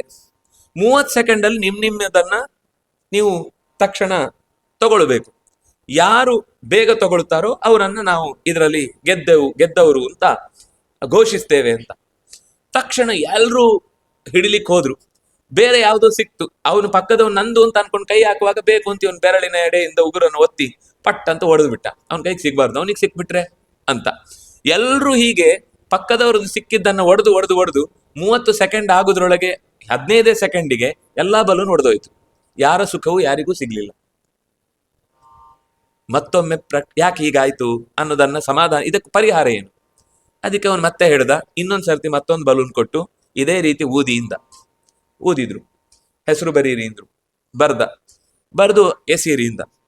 ಈಗ ಏನ್ ಮಾಡ್ಬೇಕು ಅಂದ್ರೆ, ನಿಮ್ಗೆ ಯಾವುದು ಸಿಕ್ಕಿದ್ರು ಅದರ ಹೆಸರು ಯಾರದ್ದಿರುತ್ತೋ ಅವ್ರಿಗೆ ಮುಟ್ಟಿಸಿಬಿಡಿ ಅಷ್ಟೇ. ಅವ್ರಿಗೆ ಮುಟ್ಟಿಸಿ ಅಂತ ಹೇಳಿ 5 ಸೆಕೆಂಡ್ ಅಲ್ಲಿ ಎಲ್ರಿಗೂ ಒಂದೊಂದು ಸಿಕ್ತಾ? ಅಲ್ಲೇ ಇತ್ತು, ಒಂದ್ ಯಾವ್ದು ಸಿಕ್ತು. ಅವ್ರ ಹೆಸರು ನೋಡಿ ಕೊಟ್ಬಿಟ್ರು. 10 ಸೆಕೆಂಡ್ ಒಳಗೆ ಎಲ್ಲರ ಕೈಯಲ್ಲೂ ಅವರವರ ಹೆಸರಿನ ಬಲೂನ್ ಇತ್ತು. ಅವರವರ ಸುಖ ಅವ್ರ ಕೈಯಲ್ಲಿ ಇರಲ್ಲ, ಅದು ಇನ್ನೊಬ್ರ ಕೈಯಲ್ಲಿರುತ್ತೆ. ನಮ್ಮ ಕೈಯಲ್ಲಿರುವ ಸುಖವನ್ನ ನಾವು ಅವರಿಗೆ ಕೊಡುವುದನ್ನ ಅಭ್ಯಾಸ ಮಾಡಿದ್ರೆ ಅವ್ರ ಕೈಯಿಂದ ನಮಗೆ ಸಿಗ್ಬೇಕಾ? ತಾನಾಗಿ ಸಿಗುತ್ತೆ. ನಾವು ಎಷ್ಟು ನಮ್ಮ ಸುಖಕ್ಕೋಸ್ಕರ ನೆರಳಿನ ಹಿಂದೆ ಓಡ್ತೇವೋ ಅದು ನೆರಳು ಸಿಗುದೇ ಇಲ್ಲ ಅನ್ನುವ ಹಾಗೆ ನಮ್ಮನ್ನ ಆಟಾಡಿಸ್ತಾನೆ ಇರುತ್ತೆ. ನಮ್ಮ ಸುತ್ತಲಿನ ಮಂದಿಯ ಸುಖವನ್ನ ಕಂಡು ನಾವು ತೃಪ್ತಿ ಪಡುವವರಾದಾಗ ನಮ್ಮ ಸುಖವನ್ನ ಪಕ್ಕದವನು ಕಂಡು ತೃಪ್ತಿ ಪಡುವ ಕಾಲ ಬರುತ್ತೆ. ಅದು ತಕ್ಷಣದಲ್ಲಿ ಬಾರದೇ ಇರ್ಬೋದು, ಮರುಕ್ಷಣದಲ್ಲೇ ಬರುತ್ತೆ ಅಂತ ಹೇಳುದಿಲ್ಲ. ಆದ್ರೆ ಸುಖ ಅದು ನಾವೇ ಗೈನ್ ಮಾಡುವಂಥದ್ದಲ್ಲ, ಅದು ನಾವು ನಮ್ಮ ಜೀವನವನ್ನು ಹೇಗೆ ನಡೆಸಿದ್ದೇವೆ ಅನ್ನೋದರ ಮೇಲೆ ಡಿಪೆಂಡ್ ಆಗುವಂಥದ್ದು. ಅದಕ್ಕೆ ಅವ್ರು ಹೇಳಿದ್ರು, ದೇವರಿಗೆ ಕೊಡುವ ಟ್ಯಾಕ್ಸ್ ಯಾವುದು ಅಂದ್ರೆ ನಮ್ಮ ಸುತ್ತ ಇದ್ದವರ ಕಣ್ಣೀರನ್ನ ಒರೆಸುವುದೇ ನಾವು ದೇವರಿಗೆ ಕೊಡುವ ಟ್ಯಾಕ್ಸ್ ಅಂತ. ಯಾಕೆಂದ್ರೆ ದೇವರು ಎಲ್ಲಾ ಕಡೆ ಇದ್ದಾನೆ ಅಂತ ಹೇಳ್ತೀರಿ, ಆದ್ರೆ ಪಕ್ಕದಲ್ಲಿದ್ದವನ ಕಣ್ಣೀರು ಒರೆಸ್ಲಿಕ್ಕೆ ನಮ್ಮ ಹತ್ರ ಮನಸ್ಸಿಲ್ಲ, ಇದು ಆಗುದಿಲ್ಲ ಅಂದ್ರು. ಮಧ್ವಾಚಾರ್ಯರು ಹೇಳಿದ್ರು ಇದು ಸಾಮಾಜಿಕ ಬದ್ಧತೆಯನ್ನ ಮತ್ತಷ್ಟು ಗಟ್ಟಿ ಮಾಡುವಂತ ಒಂದು ಒಳ್ಳೆಯ ಸೂತ್ರ ಇದು. ಇಂತಹದ್ದು ಸಾಮಾಜಿಕ ನ್ಯಾಯಗಳನ್ನ ಆಚಾರ್ಯರು ಗ್ರಂಥದುದ್ದಕ್ಕೂ ಕೊಡ್ತಾ ಹೋಗ್ತಾರೆ. ಇದರಿಂದ ಏನಾಗುತ್ತೆ ಅಂದ್ರೆ ಸೋಷಿಯಲ್ ಲೈಫ್, ಸಮಾಜದಲ್ಲಿ ಇವತ್ತೇನೆಲ್ಲ ಅಸಹನೆಗಳು, ದ್ವೇಷ, ಅಸೂಯೆ, ಕೆಟ್ಟ ಕೆಟ್ಟ ಪರಿಸ್ಥಿತಿಗಳು ಬರ್ತಾವೆ, ಇದು ಯಾಕೆ ಅಂತಂದ್ರೆ ಈ ಚಿಂತನೆಗಳು ನಮ್ಮಲ್ಲಿ ಕಳೆದು ಹೋಗ್ಬಿಟ್ಟಿದೆ. ನಮ್ಗೆ ಅಂದ್ರು ಯೋಚನೆ ಮಾಡಿ, ನಾನ್ ಮಾತ್ರ ಚೆನ್ನಾಗಿರ್ಬೇಕು ಅಂತ ಒಬ್ಬ ಪ್ರಾರ್ಥಿಸ್ತಾ ಇದ್ದ, ಅವನ ಚೆನ್ನಾಗಿರುವಿಕೆಯನ್ನ ಪಕ್ಕದವನಿಗೆ ನೋಡಿದ್ರೆ ಆಗ್ಲಿಲ್ಲ, ಅದಕ್ಕೋಸ್ಕರ ಒಂದು ಕಾಲು ಎಳೆದ. ಆದ್ರೆ ನಮ್ಮ ಭಾರತೀಯರ ಕಲ್ಪನೆ ಏನ್ ಗೊತ್ತಾ, ಲೋಕಾ ಸಮಸ್ತ ಸುಖಿನೋ ಭವಂತು, ಎಲ್ಲರೂ ಚೆನ್ನಾಗಿರ್ಲಿ ಅಂತ. ವೆನಿಜುಲಾ ನನಗೆ ಬೇಕು, ಗ್ರೀನ್ಲ್ಯಾಂಡು ನನಗೆ ಬೇಕು, ಅದು ನನಗೆ ಬೇಕು, ಇದು ನನಗೆ ಬೇಕು ಅಂತ ಹಿಡ್ಕೊಂಡು ಕೂತ್ರೆ ಅವನ್ ಪಕ್ಕದವರು ಇದ್ದವ್ರು ಇನ್ನೊಬ್ರು ಎಲ್ಲೋ ಬಾಲ್ ಹೇಳಿದ್ದಾರೆ, ಅದು ಅವ್ನು ಗೊತ್ತಾಗಲ್ಲ. ಯಾವಾಗ ಎಲ್ರೂ ಚೆನ್ನಾಗಿರ್ಬೇಕು ಅಂತ ನಾವು ಯೋಚನೆ ಮಾಡ್ತೇವೋ ಅದ್ರಲ್ಲಿ ನಾನು ಬಂದ, ಎಲ್ರೂ ಚೆನ್ನಾಗಿದ್ದಾಗ ನನ್ ಕಾಲು ಎಳೆಯುವ ಕೆಲಸ ಅವನಿಗೆ ಇಲ್ವೇ ಇಲ್ಲ, ಯಾಕಂದ್ರೆ ಅವ್ನು ಚೆನ್ನಾಗಿದ್ದಾನೆ. ಧಿಯಃ ಯಹ ನಹ ಪ್ರಚೋದಯಾತ್ ಅಲ್ವಾ, ಧಿಯೋ ಯೋನ ಪ್ರಚೋದಯಾತ್, ಎಲ್ಲರ ಬುದ್ಧಿಯು ಕೂಡ ಚೆನ್ನಾಗಿ ಪ್ರಚೋದನೆಗೊಳ್ಳಲಿ ಅಂತಂದಾಗ, ಎಲ್ಲರಿಗೂ ಒಳ್ಳೇದಾಗ್ಲಿ ಅಂತ ಅನ್ನುವ ಪ್ರಚೋದನೆಯ ಪ್ರಾರ್ಥನೆಯನ್ನು ಮಾಡಿದಾಗ, ಎಲ್ಲರೂ ಖುಷಿ ಇದ್ದಾಗ ಒಬ್ರಿಗೊಬ್ರು ಕಾಲು ಎಳೆಯುವ ಪ್ರಸಂಗ ಎಲ್ಲಿ ಬರುತ್ತೆ? ಎಲ್ಲರೂ ಸುಖವಾಗಿರ್ತಾರೆ. ನಾನ್ ಮಾತ್ರ ಚೆನ್ನಾಗಿರ್ಬೇಕು ಅಂದಾಗ ಪಕ್ಕದವನಿಗೆ ಉರಿಯತ್ತೆ, ಅವನ್ ಮಾತ್ರ ಹೇಗ್ ಚೆನ್ನಾಗಿದ್ದಾನೆ, 2 ಬಿಲ್ಡಿಂಗ್ ಕಟ್ಬಿಟ್ಟ, 3 ಬಿಲ್ಡಿಂಗ್ ಕಟ್ಬಿಟ್ಟ ಅಂತ ಟೆನ್ಷನ್ ಶುರು ಆಗುತ್ತೆ ಪಕ್ಕದವನಿಗೆ. ಅದು ನಾವ್ ಎಲ್ರಿಗೂ ಒಳ್ಳೇದಾಗ್ಲಿ ಅಂತ ಕೇಳಿದ್ರೆ ನಮಗೂ ತನ್ನಿಂದ ತಾನೇ ಒಳ್ಳೇದಾಗೇ ಆಗತ್ತೆ. ಇದು ಭಾರತೀಯರ ಕಲ್ಪನೆ. ಅದನ್ನ ಆಚಾರ್ಯರು ಒತ್ತಿ ಒತ್ತಿ ಅನೇಕ ಕಥೆಗಳ ಪ್ರಸಂಗಗಳಲ್ಲಿ ಇಂಥದ್ದನ್ನ ಹೇಗೆ ಪ್ರಾಚೀನರು ನಡೆಸಿ ತೋರಿಸಿದ್ದಾರೆ ಅನ್ನೋದನ್ನ ಹೇಳ್ತಾರೆ. ಹಾಗಾಗಿ 3ನೇ ದಿವಸ ಅಂದ್ರೆ ಮಧ್ವ ನವಮಿಯ ದಿವಸ ಬೆಳಗ್ಗೆ ಎದ್ದು ನಮಗೆ ಯಾವ ಸ್ತೋತ್ರ ಬರುತ್ತೋ, ವಾಯುಸ್ತುತಿಯೋ, ಇಂಥದ್ದು ಯಾವ್ದು ಗೊತ್ತಿದೆಯೋ ಅದು, ಇಲ್ಲ ಅಂದ್ರೆ ಕನಿಷ್ಠ ಪಕ್ಷ ಮಧ್ವರ ಹೆಸರು ಹೇಳಿ 3 ಅರ್ಘ್ಯವನ್ನು ಕೊಟ್ಟು, ನಿಮ್ಮಿಂದ ತುಂಬಾ ಉಪಕೃತರು, ಅಂದ್ರೆ ಸಾಮಾಜಿಕ ಧರ್ಮವನ್ನ ಪಾಲಿಸುವ ದೃಷ್ಟಿಯಿಂದಲೂ ಕೂಡ ನಾವು ತುಂಬಾ ಉಪಕೃತರು ಅಂತ ಆ ಹಿನ್ನೆಲೆಯಲ್ಲಿ ಅರ್ಘ್ಯವನ್ನ ಕೊಟ್ಟು ನಮ್ಮ ಕರ್ತವ್ಯವನ್ನು ನಿರ್ವಹಿಸಿದ್ರೆ, ಆ ಕರ್ತವ್ಯದ ಹೊಣೆಗಾರಿಕೆಯನ್ನು ನಿರ್ವಹಿಸಿದ್ದಕ್ಕೆ ಮತ್ತು ಅದನ್ನ ನಾವು ಒಂದು ದಿವಸ ಅಲ್ಲ, ಇದು ಇನ್ನು ಮುಂದೆ ಪ್ರತಿ ಬಾರಿಯೂ ಆ ಪ್ರಜ್ಞೆಯೊಂದಿಗೆ ನಮ್ಮ ಬದುಕಿನ ಕೊನೆಯ ತನಕ, ಅಂದ್ರೆ ಇಲ್ಲಿರುವಾಗ ಇಲ್ಲಿಯ ವ್ಯವಸ್ಥೆಗೆ ನಾವು ಒಗ್ಗಿಕೊಂಡಿರ್ಬೇಕು, ಅದಕ್ಕೋಸ್ಕರ ಮಾಡಬೇಕು ಅಂತ ಅಲ್ಲ, ಇದು ಬದುಕಿನುದ್ದಕ್ಕೂ ನಮಗೆ ಗೊತ್ತಿರಬೇಕಾದ ಸಂಗತಿ. ಈ ಹಿನ್ನೆಲೆಯಲ್ಲಿ 3 ದಿನಗಳು ನಮಗೆ ಅಪರೂಪದ ಅನೇಕ ಸಂಗತಿಗಳನ್ನ ನೆನಪಿಸುವಂತದ್ದು. ಭೀಷ್ಮಾಚಾರ್ಯರ ಬದುಕನ್ನೇ ಚಿತ್ರಣ ಮಾಡ್ತಾ ಹೋದ್ರೆ ಅದೊಂದು ದೊಡ್ಡ ಕಥೆ. ಯಾಕಂದ್ರೆ ಅವರು ಕೊಟ್ಟ ಕೊಡುಗೆಯನ್ನ ನಾವು ಪದಗಳಲ್ಲಿ ಹಿಡಿದು ಹೇಳಲಿಕ್ಕೆ ಸಾಧ್ಯ ಇಲ್ಲ, ಅಷ್ಟು ಉಪಕಾರದ ಪ್ರಪಂಚದಲ್ಲಿ ಅವರು ಮೊದಲಿಗೆ ಬಂದು ನಿಲ್ಲುವಂಥವ್ರು. ಹಾಗಾಗಿ ಸೂರ್ಯನಿಂದ ಉಪಕಾರ ಗೊತ್ತಿದೆ, ಭೀಷ್ಮನಿಂದ ಉಪಕಾರ ಗೊತ್ತಾಯಿತು, ಆಚಾರ್ಯರಂತೂ ಅನೇಕ ರೀತಿಯಿಂದ ನಮಗೆ ಉಪಕರಿಸಿದ್ದಾರೆ ಅನ್ನುವ ಹಿನ್ನೆಲೆಯಲ್ಲಿ ನಮ್ಮ ಉಪಾಸನೆಯ ಶುದ್ಧತೆಯನ್ನು ಸಂಪಾದಿಸ್ಲಿಕ್ಕೆ ಸೂರ್ಯನ ಉಪಾಸನೆ ಬಗ್ಗೆ ಕೂಡ ಈಗ ನಾವು ಧ್ಯೇಯ ಸದಾ ಸವಿತ್ರ ಮಂಡಲ ಮಧ್ಯವರ್ತಿ ಅಂತ ಹೇಳಿದ್ವಲ್ಲ, ಅದನ್ನೂ ಕೂಡ ನರಸಿಂಹ ತಾಪಿನಿ ಉಪನಿಷತ್ತಿನಿಂದ ತೆಗೆದುಕೊಟ್ಟವರು ಆಚಾರ್ಯರೇ. ಸೂರ್ಯನ ಉಪಾಸನೆ ಹೇಗೆ ಮಾಡಬೇಕು, ಆರೋಗ್ಯದ ದೃಷ್ಟಿಯಿಂದ ಪ್ರತಿಯೊಬ್ಬನೂ ಕೂಡ ಸೂರ್ಯನನ್ನು ನಮಸ್ಕರಿಸಲೇಬೇಕು ಅಂತ ಹೇಳಿದವರು ಕೂಡ ಆಚಾರ್ಯರೇ. ಅನೇಕ ವಿಜ್ಞಾನದ ದಾರಿ, ಅನೇಕ ಸಾಮಾಜಿಕ ಬದ್ಧತೆಯ ದಾರಿ, ಅನೇಕ ಇತಿಹಾಸದ ಸಂದೇಹಗಳನ್ನು ಪರಿಹರಿಸುವ ದಾರಿಯನ್ನ ಕೊಟ್ಟವರು ಆಚಾರ್ಯ ಮಧ್ವರಾದ್ರಿಂದ ಅವರನ್ನೂ ಕೂಡ ಸ್ಮರಿಸುವ ಈ 3 ದಿನಗಳ ವಿಶೇಷತೆಯನ್ನ ಯಥಾಶಕ್ತಿ ನಾವು ಅರ್ಥೈಸಿಕೊಂಡಿದ್ದೇವೆ. ಏನಾದ್ರೂ ಜಿಜ್ಞಾಸೆಗಳಿದ್ರೆ ಒಂದು 4 ಪ್ರಶ್ನೆಗಳು ಅಥವಾ 3 ಪ್ರಶ್ನೆಗಳು ಬಂದ್ರೆ ಇದಕ್ಕೆ ಸಂಬಂಧಪಟ್ಟ ಹಾಗೆ ಏನಾದ್ರು, ಇಲ್ಲ ಇದು ಬಿಟ್ಟು ಇನ್ನೂ ಏನು ನಿತ್ಯದ ಅನುಷ್ಠಾನಕ್ಕೋ ಅಥವಾ ಇನ್ಯಾವುದಕ್ಕೋ ಸಂಬಂಧಪಟ್ಟಂತೆ ಕೇಳುದಿದ್ರು ಕೇಳಬಹುದು.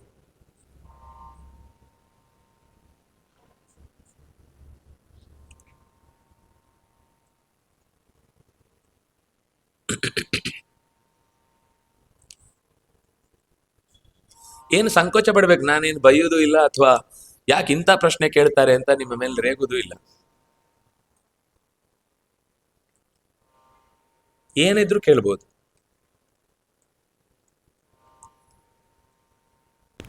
ಲಂಕೆಯ ಪ್ರಧಾನಿ ಯಾರು ಅಂತ ಕೇಳಿದ್ರೆ ನನಗೂ ಗೊತ್ತಿಲ್ಲ.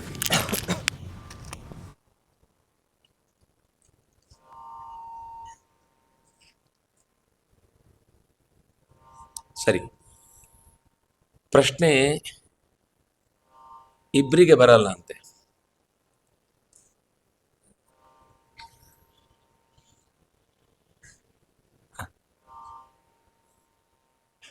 ಒಂದು ಎಲ್ಲ ಗೊತ್ತಿದ್ದವರಿಗೆ, ಇನ್ನೊಂದು ನನಗೂ ಗೊತ್ತಿಲ್ಲ. ಸರಿ, ಹಾಗಾದರೆ ಮುಕ್ತಾಯ ಮಾಡೋಣ.